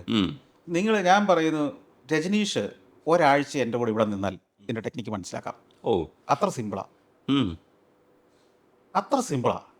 കാരണം ഒരു കാര്യത്തെ എങ്ങനെ ഏറ്റവും സിമ്പിളായിട്ടും ഏറ്റവും കോസ്റ്റ് എഫക്റ്റീവായിട്ടും ചെയ്യാമെന്ന് റിസർച്ച് ചെയ്യുന്ന ഒരാളാണ് ഞാൻ. അത് തന്നെ വലിയൊരു ഒരു ഉദാഹരണം പക്ഷേ പറയാം. സ്വന്തമായിട്ട് എഡിറ്റ് ചെയ്യുന്നൊക്കെ കടന്ന കൈയായി പോയില്ല എന്നാണ് സോഷ്യൽ മീഡിയ ചോദിച്ചത്. ഞാനൊരു കാര്യം ചോദിട്ടെ, MD സ്വന്തമായിട്ട് എഴുതുന്ന ഒരു തെറ്റാണോ? അല്ലെ, ശരിയാണ്. എൻ്റെ മനസ്സിലുള്ള രീതിയിലാണ് വിഷ്വൽ വിന്യസിക്കേണ്ടെങ്കിൽ ഞാൻ ചെയ്യണ്ടേ? മനസ്സിലായോ? പക്ഷെ പ്രോഗ്രാം പ്രൊഡ്യൂസറായിട്ട് നമ്മൾ കൂടെ ഇരുന്നുകൂടെ എന്നുള്ളതാണ്. എന്തിന് അത്ര സമയം വേണ്ടല്ലോ എനിക്ക് തന്നെ ഇരുന്ന് എഡിറ്റ് ചെയ്യാൻ? അതാണ് പ്രശ്നം. ഓക്കെ, എൻ്റെ എഡിറ്റർ 8 മണിക്കൂർ കൊണ്ട് ചെയ്യുന്ന എഡിറ്റിംഗ് ഞാൻ 1.5 മണിക്കൂർ കൊണ്ട് ചെയ്യും. കാരണം അവൻ ചെയ്യുന്നതിന് എത്ര കൊല്ലം മുമ്പ് പണി തുടങ്ങിയതാ ഞാൻ. തന്നെയല്ല, ഈ സ്ഥലം മുഴുവൻ കണ്ടത് ഞാനല്ലേ. അതിന്റെ ക്രമം എനിക്കല്ലേ അറിയൂ. കംപ്രസ് ചെയ്യണമെങ്കിൽ നമ്മൾ കംപ്രസ് ചെയ്യലല്ലെന്ന്, ഈ സഞ്ചാരത്തിൽ പോയി റഷ് ഷൂട്ട് ചെയ്തുകൊണ്ട് വന്ന സാധനം നിങ്ങളെ തന്നാൽ നിങ്ങൾ ഒരു അന്തവും കുന്തവും കിട്ടാതെ അവിടെ ഇരിക്കുകയുള്ളൂ. ഒരു 10,000 ഷോട്ട്സ് ഉണ്ടാവും. ഹിരോഷിമ എന്ന് പറഞ്ഞ സിറ്റിയിൽ ചെന്ന് ഇറങ്ങുന്ന മുതലുള്ള ഷോട്ടുകളിൽ ഹോട്ടലിൽ മുതൽ ഇത് എങ്ങനെ എന്റെ മനസ്സിലെ കഥയ്ക്കനുസരിച്ച് ഞാൻ ഷൂട്ട് ചെയ്ത് വെച്ചിരിക്കുന്നത്. മനസ്സിലായോ? ആ കഥ എന്റെ മനസ്സിലേ ഉള്ളൂ. ആ കഥ പറഞ്ഞുകൊണ്ടാണ് ഞാൻ എഡിറ്റ് ചെയ്യുന്നത്. അപ്പോൾ ഓരോ സ്റ്റേറ്റ്മെന്റും പറയുമ്പോൾ അവിടെ ഏത് വിഷൽ വരണം. ഞങ്ങൾ പുറത്തേക്ക് നടന്നു, കയറിയ ഉടനെ തന്നെ വാതിലുകൾ അടഞ്ഞു. അത് കഴിഞ്ഞ് ഞാൻ സീറ്റ് കണ്ടുപിടിച്ചു, 16ാമത്തെ സീറ്റാണ് എൻ്റേത്, അത് വിൻഡോ സീറ്റാണ്. ഇങ്ങനെ പറഞ്ഞുകൊണ്ടാണ് ഞാൻ ഷൂട്ട് ചെയ്യുന്നത്. മനസ്സിലായി? ഇങ്ങനെ മനസ്സിൽ പറഞ്ഞുകൊണ്ടാണ് ഷൂട്ട് ചെയ്യുന്നത്. അപ്പോൾ ആ ക്രമത്തിലാണ് ഞാൻ ഷോട്ടുകൾ എടുത്തിരിക്കുന്നത്. അപ്പോൾ സ്ക്രിപ്റ്റ് വരുമ്പം എത്ര ലെങ്ത് വേണം ഒരു ഷോട്ടിന് എൻ്റെ മനസ്സിൽ മാത്രമേ ഉള്ളൂ. അപ്പോൾ ആ പർട്ടിക്കുലർ ഷോട്ടിന്, ഇപ്പോൾ വാതിലുകൾ അടഞ്ഞു എന്ന് പറയുന്ന ഷോട്ടിന് എത്ര സമയം ലെങ്ത് ഇടണം എന്നുള്ളത് എങ്ങനെ ഒരു എഡിറ്റർക്ക് അറിയാൻ പറ്റും? It is impossible. ഈ 27 കൊല്ലമായിട്ട് ഈ പണി ചെയ്തിട്ട് ഞാൻ മെനക്കെടുന്നതിന് എന്തെങ്കിലും ഒരു ഓൾട്ടർനേറ്റീവ് ഉണ്ടെങ്കിൽ എല്ലാത്തിനും ഞാൻ ആളെ ഇരുത്തില്ലേ? എൻ്റെ ചാനലിലും എൻ്റെ സ്ഥാപനത്തിലും 300-ലധികം ആളുകൾ ജോലി ചെയ്യുന്നുണ്ട്. അവരൊക്കെ വെറുതെ ഇരിക്കുകയാണ്, ഞാൻ മാത്രം ജോലി ചെയ്യുന്നതാണ് നിങ്ങൾ കരുതുന്നത്? എന്തെങ്കിലും നിവൃത്തി ഉണ്ടെങ്കിൽ ആ പണി എല്ലാം ബാക്കിയുള്ളവരെ ഏൽപ്പിക്കുന്ന ഒരു പണി ആളാണ് ഞാൻ. ഏറ്റവും എളുപ്പമുള്ള പണി ഏതാണോ അത് മാത്രമേ ഞാൻ ചെയ്യുള്ളൂ. സഞ്ചാരം ചെയ്യാൻ പ്രായോഗികമായിട്ടും അതിൻ്റെ ക്വാളിറ്റി പരമായിട്ടും ഏറ്റവും എളുപ്പത്തിലും ചെയ്യാവുന്ന പണിയാണ് ഞാൻ ചെയ്യുന്ന മുഴുവൻ. കാരണം ഞാൻ ചെയ്യുന്ന പണി ഒരുത്തനെ ഏൽപ്പിച്ചാൽ ഒരു സംശയവും വേണ്ട, അവനൊരു 3 ദിവസം കൊണ്ട് ഒരു എപ്പിസോഡ് ഉണ്ടാക്കി തരും. അത് ഞാൻ ഈ സ്ക്രിപ്റ്റ് പറയാൻ വെച്ചിരിക്കുന്നതായിട്ട് ഒരു ബന്ധമുള്ളതായിരിക്കില്ല. അതിൻ്റെ ഒരു ക്രമം ഉണ്ടാവില്ല. ഈ വിമർശിക്കുന്ന ആളുകൾ സഞ്ചാരം പോലെ, വ്ളോഗല്ല, സഞ്ചാരം പോലെ ഒരു എപ്പിസോഡ് എടുത്ത് ഷൂട്ട് ചെയ്തിട്ട് വേറെ ആരെ കൊണ്ട് എഡിറ്റ് ചെയ്തിട്ട് കാണിച്ചു കഴിഞ്ഞാൽ നിങ്ങൾക്ക് കാര്യം മനസ്സിലാവും. ഇത് ഇത്തരം ഒരു മേഖലയിൽ ഒരിക്കലും പ്രവർത്തിച്ചിട്ട് പോലും ഇല്ലാത്തവരാണ് ഈ അഭിപ്രായം പറയുന്നത്. ഞാനൊരു സംരംഭകനാ, സക്സസ്ഫുൾ ബിസിനസ്സുകാരനാ. ഇപ്പോഴും ഞാൻ ഇതുവരെ പരാജയപ്പെട്ടിട്ടില്ല. പരാജയങ്ങൾ ഉണ്ടായിട്ടുണ്ട് ജീവിതത്തിൽ, പക്ഷേ എൻ്റെ ബിസിനസ് ഒക്കെ വിജയിപ്പിച്ച ഒരാളാണ് ഞാൻ. അവിടെ പ്രായോഗിക ബുദ്ധിയുള്ള ഒരാൾ തന്നെയാണ് ഞാൻ. 100-300 ആളുകൾ ഇവിടെ വെറുതെ ഇരിക്കുകയാണോ? അവർക്ക് എല്ലാ ആവശ്യത്തിന് ജോലിയുണ്ട്. അവിടെ ഞാൻ ഇടപെടേണ്ടെന്ന് അത്യാവശ്യമുള്ളത് മാത്രമേ ചെയ്യുന്നുള്ളൂ. നിങ്ങൾ എന്നെ ഇന്റർവ്യൂ ചെയ്യാൻ വന്നത് ഈ പെർഫെക്ഷനോടുകൂടി ചെയ്ത, അല്ലെങ്കിൽ ആ യുണീക്നെസ് ഉള്ള ആ സഞ്ചാരത്തിന്റെ പേരിലാണ് പ്രധാനമായിട്ട്, അല്ലേ? ലേബറിന്റെ MD എന്ന് പറഞ്ഞിട്ടല്ല എന്നെ കാണാൻ വന്നത്. സഞ്ചാര എക്സ്പ്ലോറേഷൻ നടത്തുന്ന ടൂർ കമ്പനിയുടെ MD എന്ന് പറഞ്ഞിട്ടല്ല വന്നത്. അങ്ങനെ ഉണ്ടെങ്കിൽ ആ പ്രോഡക്റ്റ് ആണ് എന്നെ പ്ലേസ് ചെയ്യുന്നത് എനിക്ക് നല്ല ബോധമുണ്ട്. അവിടെ എൻ്റെ എഡിറ്റർ വെക്കുന്ന ഒരു സാധനം പോരാ. എഡിറ്റർമാരുടെ ആ ലെവലിലേ ഉള്ളോ സന്തോഷ് ജോർജ് കുളങ്ങര എന്ന് പറയുന്നത്? ഒരു സാധാരണ വീഡിയോ എഡിറ്റർ ചിന്തിക്കുന്ന മട്ടിലാണ് സന്തോഷ് ജോർജ് കുളങ്ങര ചിന്തിക്കുന്നതല്ലേ പറഞ്ഞതിൻ്റെ അർത്ഥം? ആണോ? നിങ്ങൾ ചെയ്യുന്ന പണി വീഡിയോ എഡിറ്റർ എത്തിച്ചാൽ മതി എന്ന് പറഞ്ഞാൽ അതിൻ്റെ അർത്ഥം, അതിൻ്റെ മറ്റൊരു വ്യംഗ്യാർത്ഥം എന്താ? നിങ്ങൾക്കും നിങ്ങളുടെ വീഡിയോ എഡിറ്റർക്കും ഏതാണ്ട് ഒരേ ചിന്താഗതി തന്നെയാണ്. നിങ്ങളെ റീപ്ലേസ് ചെയ്യാൻ ഒരു വീഡിയോ എഡിറ്റർ മതി എന്നല്ലേ പറഞ്ഞതിൻ്റെ അർത്ഥം? നിങ്ങൾക്ക് തോന്നുന്നുണ്ടോ അത്? ഒരിക്കലും അല്ല. അതാണ് അതിൻ്റെ അർത്ഥം. കൃത്യമായ വിഷനോടുകൂടി നിങ്ങൾ എഡിറ്റ് ചെയ്യുമ്പോഴാണ് ഈ പറയുന്ന സാധനവും കാണുന്ന സാധനവും കൂടെ സിങ്ക് ആവുന്നത്. അവിടെ ആ പവർഫുൾ ആയ ഡയലോഗ് അവിടെ വരുന്നത്, അത് കൃത്യമായ വിഷനുമായിട്ട് സിങ്ക് ചെയ്ത് പോകുന്നത്. ആ വിഷ്വലിന് വേണ്ട ഡയലോഗ് ആദ്യം മനസ്സിൽ വെച്ചിട്ടാണ് ഞാൻ എഡിറ്റ് ചെയ്യുന്നത്. അത് എൻ്റെ മനസ്സിലേ ഉള്ളൂ. സ്ക്രിപ്റ്റ് എഴുതിയിട്ട് പോയി ചെയ്യാവുന്നൊരു സാധനമല്ല ട്രാവലോഗ്. നിങ്ങൾ ചെല്ലുന്നിടത്തുനിന്നാണ് കിട്ടുന്നത്. ആ അനുഭവങ്ങളും വികാരം മുഴുവൻ നിങ്ങളുടെ മനസ്സിലേ ഉള്ളൂ. അത് എഡിറ്റ് ചെയ്ത് സ്ക്രിപ്റ്റ് ആക്കി അതിനെ റെക്കോർഡ് ചെയ്ത് തീരുന്നിടം വരെ അവിടെ നിങ്ങൾക്ക് വേറൊരാളെ അതൊന്ന് കൺവേ ചെയ്ത് എങ്ങനെ കൊടുക്കും? നിങ്ങൾ ഈ ഇന്റർവ്യൂ എല്ലാം കഴിഞ്ഞിട്ട് തിരിച്ച് നിങ്ങളുടെ ഓഫീസിൽ ചെന്നിട്ട് അവിടെ ഇരിക്കുന്ന ഒരാളോട് ഇവിടെ നമ്മൾ പറഞ്ഞതെല്ലാം ഇവിടെ തിരിച്ചു പറഞ്ഞു കൊടുത്ത് എങ്ങനെയുണ്ടോ അത് കൺവേ ചെയ്യുക എന്ന് ആലോചിക്കേ. ഇവിടെ നമ്മൾ സംസാരിച്ചതിന്റെ ഒരു 10% എങ്കിലും നിങ്ങൾക്ക് ഓർമ്മയിൽ നിന്ന് പോയി എടുത്ത് കൺവേ ചെയ്ത് കൊടുത്ത് അയാളെ അത് ബോധ്യപ്പെടുത്താൻ പറ്റുമോ? പറ്റില്ല. എന്നാൽ ഇത് എഡിറ്റ് ചെയ്ത് കഴിഞ്ഞിട്ട് അത് കാണിച്ചു കഴിഞ്ഞാൽ അയാൾക്ക് മനസ്സിലാവും അല്ലേ? ഇതാണ് വ്യത്യാസം. വീഡിയോ എഡിറ്റർ എന്ന് പറയുന്നത് ശൂന്യതയൊന്നും സൃഷ്ടിക്കാൻ കഴിയുന്ന ആളല്ല. ഒരു സ്ക്രിപ്റ്റ് ഉണ്ടെങ്കിൽ അത് വെച്ച് അയാൾ എഡിറ്റ് ചെയ്യും. ഒരു മൊണ്ടാഷ് എങ്ങനെയും ചെയ്യാവുന്ന സാധനം അത് അയാൾ ചെയ്യും വൃത്തിയായിട്ട്. മ്യൂസിക് വിട്ടാൽ മതി. അല്ലെങ്കിൽ ഇതുപോലത്തെ അഭിമുഖമാണെങ്കിൽ കട്ട് ചെയ്യാൻ വളരെ എളുപ്പമാണ്. അത് കണ്ടിന്യൂസ് ആയിട്ട് എടുത്തു പോകുന്ന. മറ്റേത് പരസ്പര ബന്ധമില്ലാത്ത ഒരു 5000 ഷോട്ടുമായിട്ടാണ് ഞാൻ ഈ ഓരോ യാത്ര കഴിഞ്ഞ് തിരിച്ചു വരുന്നത്. പരസ്പര ബന്ധമില്ലാത്ത 5000 ഷോട്ടുകൾ, ഷോട്ട് ബൈ ഷോട്ടാണ് ഇതെല്ലാം. ഈ സഞ്ചാരത്തെ ഒന്ന് അനലൈസ് ചെയ്ത് നോക്കണം ആളുകൾ. അത് അനലൈസ് ചെയ്യുന്നത് എങ്ങനെയാണ്? ഒരു ഷോട്ട് എവിടെ തുടങ്ങി എവിടെ അവസാനിച്ചു? നിങ്ങൾക്ക് ഇത് സഞ്ചാരം ഒറ്റ എപ്പിസോഡായിട്ട് തോന്നുന്നതുകൊണ്ട് അതിന് എഡിറ്റിംഗ് പെർഫെക്റ്റ് ആയതുകൊണ്ട് നിങ്ങൾക്ക് അതിനകത്ത് ഇത് സ്മൂത്ത് ആയിട്ട് പ്ലേ ചെയ്ത് പോകുന്നതാണ്. ഒരു സഞ്ചാരത്തിന്റെ ഒരു എപ്പിസോഡിൽ 200 ഷോട്ടുകളുണ്ട്. ശരാശരി 200 ഷോട്ട് ഉണ്ടെങ്കിൽ എനിക്ക് ഒരു എപ്പിസോഡ് ആകുള്ളൂ. 200 ഷോട്ട് ഇട്ടിട്ടാണ് 20 മിനിറ്റ് ഞാൻ ഉണ്ടാക്കുന്നത്. അത് ഒറ്റ പരിപാടിയായിട്ട് നിങ്ങൾക്ക് തോന്നുന്നുണ്ടെങ്കിൽ അങ്ങനെയല്ല റഷ് കാണുമ്പോൾ ഇരിക്കുന്നത്. ഇതൊക്കെ അറിയുന്ന ആളുകൾക്കല്ലേ ഇത് മനസ്സിലാവുള്ളൂ. അതുകൊണ്ടാണ് ഇത്തരം ഒരു സാധനം ചെയ്തു നോക്കിയ ഒരാൾക്ക് മനസ്സിലാവും ഇത് അത്ര എളുപ്പമല്ലാതെ. അതിനിടയ്ക്ക് ഈ സഞ്ചാരത്തിന്റെ ഫോർമാറ്റിനെ നമ്മൾ പല രീതിയിൽ അനുകരിച്ചിട്ടുണ്ട്. അപ്പം ഞങ്ങളൊക്കെ തന്നെ മിമിക്രി ആർട്ടിസ്റ്റുകളല്ല. ഞങ്ങളൊക്കെ ഓഫീസിലിരിക്കുമ്പോൾ ഞങ്ങളുടെ ഓഫീസിലിരിക്കുന്ന ഒരാളെ കളിയാക്കാൻ വേണ്ടിയിട്ട് നമ്മൾ പറയുന്നത്, ഞാൻ കയറി വരുമ്പോൾ അയാൾ താടി തടവിക്കൊണ്ടിരിക്കുകയായിരുന്നു, മനസ്സിലായോ? ഇതിങ്ങനെ നമ്മൾ അനുകരിക്കാൻ ശ്രമിക്കും. അനീഷേട്ടൻ്റെ ശബ്ദമാണ്. ഒരുപക്ഷെ സന്തോഷേട്ടൻ്റെ ശബ്ദം ആദ്യ കാലഘട്ടത്തിൽ ആൾക്കാർ കേൾക്കുമ്പോൾ ഈ ശബ്ദമാണ് കേൾക്കാൻ ആഗ്രഹിച്ചിട്ടുണ്ടാവുക. പിന്നീട് നമുക്ക് മനസ്സിലാക്കി കൊടുക്കാൻ പറ്റിയിട്ടുണ്ടാവും. ഇന്ന് എല്ലാവർക്കും അറിയാം ഇത് പ്രൊഡക്ഷൻ എങ്ങനെയാണെന്നൊക്കെയുള്ള അറിയാം. പക്ഷെ അന്ന് അങ്ങനെ ആയിരുന്നില്ല. അങ്ങനെ ഒരുപാട് അബദ്ധങ്ങൾ പറ്റിയിട്ടുണ്ടാവും. അല്ല, ഈ ആദ്യകാലത്തൊക്കെ ചില പരിപാടിക്കൊക്കെ ചെല്ലുമ്പോൾ ക്ഷണിക്കും എന്നെ ചില ഫംഗ്ഷനൊക്കെ, അവിടെ ചെല്ലുമ്പോൾ ആളുകൾക്ക് അവിശ്വസനീയമായിട്ടാണ് ഇരിക്കുന്നത്. മൈക്കിൽ കൂടെ എൻ്റെ ശബ്ദം ആദ്യം കേൾക്കുമ്പോൾ പ്രസംഗം തുടങ്ങി കഴിയുമ്പോൾ ഇത് സന്തോഷ് ജോർജ് കുളങ്ങര അല്ലാത്താണ് അവർ പ്രഖ്യാപിച്ചിരിക്കുന്നത്. പിന്നീട് ഈ സഞ്ചാരമൊക്കെ തുടങ്ങുന്ന കാലം എന്ന് പറയുന്നത് 90s ഒരു മധ്യകാലമാണ്. 97 സഞ്ചാരം ആരംഭിക്കുന്നത്. ആ സമയത്തെയൊക്കെ നമ്മൾ നോക്കിയറിയാം. അതായത് ഒത്തിരി ഈ മീഡിയ ഹിസ്റ്ററി അറിയുന്ന ആൾക്കറിയാം. അക്കാലത്തെ ഡോക്യുമെൻ്ററീസ് ഉണ്ടെങ്കിൽ നോക്കിയറിയാം, നല്ല ശബ്ദ സൗകുമാര്യമുള്ളവരെ വോയിസ് ഓവർ കൊടുക്കൂ. അതായിരുന്നു അത്. വോയിസ് ഓവർ കൊടുക്കുന്ന ഒരു ആർട്ട് ഫോം തന്നെയായിരുന്നു. സാജൻ ആന്റണി, അങ്ങനെ കുറേ ആളുകളുണ്ട് അക്കാലത്ത് ശബ്ദം കൊടുക്കുന്ന ആളുകൾ. ദൂരദർശൻ്റെ കാലഘട്ടത്തിൽ അല്ലെങ്കിൽ ഫിലിംസ് ഡിവിഷൻ്റെ ഡോക്യുമെൻ്ററികൾക്കൊക്കെ ശബ്ദം കൊടുക്കാൻ വേറൊരാൾ വേണം എന്നുള്ളതാണ് നിഷ്കർഷ. ദൂരദർശനിൽ ചെല്ലുമ്പോൾ അങ്ങനെ തന്നെ കൊടുത്തില്ലെങ്കിൽ അവർ റിജക്റ്റ് ചെയ്യും. അപ്പോൾ അങ്ങനെ ഒരു പ്രാക്ടീസ് ഉള്ള കാലത്താണ് നമ്മൾ സഞ്ചാരം തുടങ്ങുമ്പോൾ നല്ല ശബ്ദമുള്ള ഒരാൾ എന്നുള്ള നാട്ടിൽ നമ്മൾ അനീഷ് പുന്നനെ കൊണ്ടുവന്ന് ശബ്ദം കൊടുപ്പിക്കുന്നത്. എന്നാൽ വ്ളോഗുകളുടെ ഒരു കാലം വരുന്നത് എന്നാണ്? 2015 ശേഷമാണ് ഇതെല്ലാം വരുന്നത്. അപ്പോഴാണ് ഇങ്ങനെ ആർട്ടിസ്റ്റിനെ വിളിച്ച് ചെയ്യിക്കാനോ ഇങ്ങനെ പ്രൊഫഷണലായ ഒരു ട്രെയിനിങ് കിട്ടുകയോ ചെയ്ത ആളുകളല്ല വ്ളോഗുകൾ ചെയ്യുന്നത്. വ്ളോഗുകൾ ചെയ്യുന്നത് പറഞ്ഞാൽ കാഷ്വൽ ആയിരിക്കണം. നമ്മുടെ സ്വാഭാവികമായിട്ട് ഒരു മൊബൈൽ ഫോണിൽ എന്തെടുക്കുന്നോ ആ നാച്ചുറൽ, അതായത് ഈ അച്ചടക്കം കണ്ടമാനം കണ്ട ഒരു ക്ലാസ് മുറിയിൽ നിന്ന് തുറന്നു വിട്ട കുട്ടികളെ പോലെയാണ് വ്ളോഗ് എന്ന് പറയുന്നത്. അതായിരുന്നു ഞങ്ങളുടെ. അതെ അതെ അതെ. അപ്പൊ ആ ഒരു ഫ്രഷ്നെസ് ആണ് അതിനെ വളർത്തിയത്. അപ്പം ആ ഫ്രഷ്നെസ് എന്ന് പറയുന്നിടത്ത് ഏത് ശബ്ദവും ഇച്ചിരി വൃത്തികെട്ട ശബ്ദമാണെങ്കിൽ അതാണ് കൂടുതൽ ക്യാപ്ചർ ചെയ്യുക. വ്യത്യസ്തമായിരിക്കണം.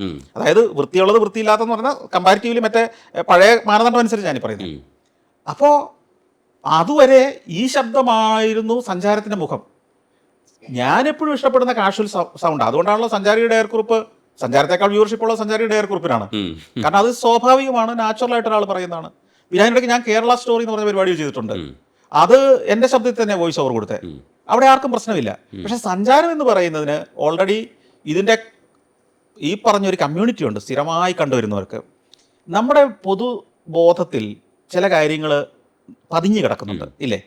ഇപ്പോൾ മൊബൈൽ ഫോണിൽ നമ്മൾ വിളിക്കുമ്പം എൻഗേജ്ഡ് ആണെങ്കിൽ കേൾക്കേണ്ട ശബ്ദം പോലും ഏതാണെന്ന് നമ്മൾ രജിസ്റ്റർ ചെയ്ത് വെച്ചിട്ടുണ്ട് അല്ലേ?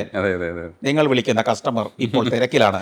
അതിന് പകരം ഒരു പുരുഷന്റെ ശബ്ദമോ വേറൊരു ശബ്ദമോ കേട്ടാൽ ഇപ്പം നിങ്ങൾക്ക് ഒരു 3 ദിവസത്തേക്ക് അസ്വസ്ഥത തോന്നും. പറ്റില്ല, ആക്സെപ്റ്റ് ചെയ്യാൻ കുറച്ച് പാടുപെടും. ഇതെല്ലാവർക്കും ഉള്ളതാണ്. മാറ്റങ്ങളെ അല്ലെങ്കിൽ നല്ലതാണെങ്കിൽ കൂടി നമ്മുടെ പുതിയ വേർഷൻ മൊബൈൽ ഫോൺ മോശമായത് കൊണ്ടല്ലോ ആദ്യത്തെ കുറേ ദിവസം നമ്മൾ സ്ട്രഗിൾ ചെയ്യുന്നത്.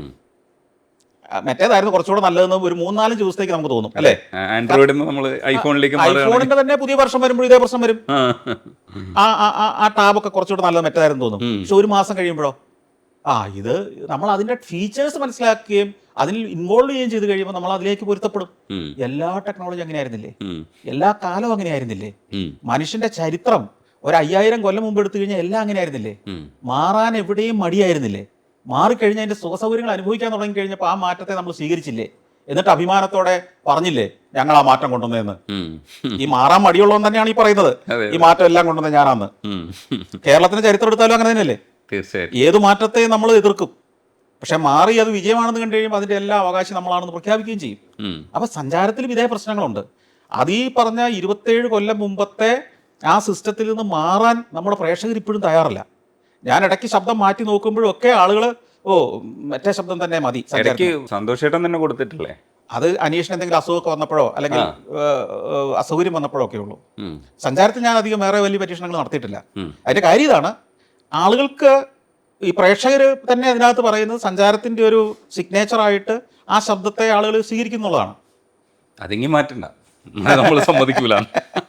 അതാണ് ആളുകൾക്ക് അങ്ങനെ ഒരു ചിന്തയുണ്ട്. അതെ അതെ അതെ. ഇപ്പം ഈ ശബ്ദം നല്ലതോ ചീത്തയോ, ഇപ്പോൾ ഉദാഹരണം പറഞ്ഞാൽ 80s-ലും 90s-ലും യേശുദാസിന്റെ ശബ്ദത്തിലാത്ത ഒരു പാട്ട് കേൾക്കാൻ മലയാളി ഇഷ്ടപ്പെട്ടിരുന്നോ? ഇല്ല ഇല്ല.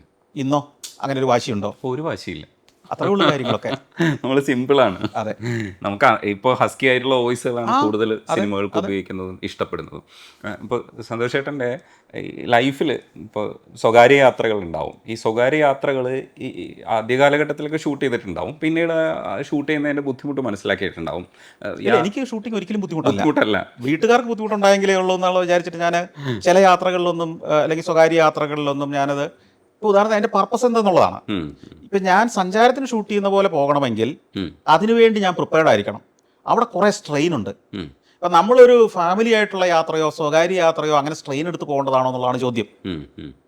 അവിടെ നമുക്ക് കുഴപ്പം മനസ്സിലായില്ലേ? കുഴപ്പമെന്ന് പറഞ്ഞാൽ നമുക്ക് ഇഷ്ടമുള്ളിടത്ത് പോയി ഭക്ഷണം കഴിക്കാം, ഇഷ്ടമുള്ള സമയത്ത് ഏക്കാം, ഇഷ്ടമുള്ള സമയത്ത് ഇഷ്ടമുള്ളത് പോകാം. മറ്റേതല്ല, പ്ലാൻഡാണ്. സഞ്ചാരം നമ്മൾ പോകുന്ന വലിയൊരു ഉത്തരവാദിത്വം തലയിലേറ്റിയ മട്ടില്ല. അതായത് ഒരു യാത്രയിൽ ഒരു ദിവസം ഇത്ര എപ്പിസോഡ് തീർത്തിരിക്കണം, ആ എപ്പിസോഡിൽ ഇത്ര സബ്സ്റ്റൻസ് ഉണ്ടായിരിക്കണം, അതിനകത്തൂടെ നമ്മൾ കൊടുക്കാൻ ഉദ്ദേശിക്കുന്ന ഇത്ര നോളജ് കൊടുത്തിരിക്കണം. അതിനൊരു പ്രസക്തി ഉണ്ട് എവിടെയും. മനസ്സിലായില്ലേ? ഇപ്പം എല്ലാവരും വ്ളോഗ് എടുക്കുന്നു, അത് ആൾക്കാർ കാണുന്നു, അതുകൊണ്ട് ഞാനും വ്ളോഗ് എടുത്താൽ പിന്നെ ഞാൻ എൻ്റെ എക്സിസ്റ്റൻസോ അല്ലെങ്കിൽ ഞാൻ എന്താണ് കോൺട്രിബ്യൂട്ട് ചെയ്യുന്നത്? മാത്യു മറ്റൻ നോവൽ എഴുതിയിരുന്നപ്പോഴും MT വാസുദേവൻ നോവൽ എഴുതുന്നുണ്ടായിരുന്നു. മാത്യു മറ്റത്തിൻ്റെ 16 ലക്ഷം നോവൽ വിറ്റ് പോകുന്നുണ്ട്, അതുകൊണ്ട് MT ഇനി എഴുതണ്ട എന്നാരും പറഞ്ഞില്ലല്ലോ. ഇന്ന് തിരിഞ്ഞു നോക്കുമ്പോൾ ഏതാണ് അവശേഷിക്കുന്നത്? അതേപോലെ തന്നെ ഈ യാത്ര പോകുമ്പോൾ ഏറ്റവും വലിയ ഡിഫിക്കൽട്ടി ഇന്ന് യൂട്യൂബിൻ്റെ കാലഘട്ടത്തിൽ പെനിട്രേഷൻ ഉള്ളതുകൊണ്ട് എല്ലാവർക്കും അറിയാം. ഇപ്പോൾ ഒരു സെക്യൂരിറ്റി പോലും ഈ യൂട്യൂബ് കാണുന്നുണ്ടാവും, അപ്പോൾ അയാൾക്ക് മാറ്റം മനസ്സിലാവും. പക്ഷേ അന്നത്തെ കാലഘട്ടത്തിൽ ഈ സെക്യൂരിറ്റികളുമായിട്ടായിരിക്കും ഏറ്റവും കൂടുതൽ പ്രശ്നങ്ങൾ ഉണ്ടായിട്ടുള്ളത്. എവിടെ പോയാലും അവരുമായിട്ടായിരിക്കും അടി വെക്കുക. അപ്പോൾ ഈ പല സ്ഥലത്തും ലേലു അല്ലു എന്ന് പറയേണ്ടി വന്നിട്ടുണ്ടാവും.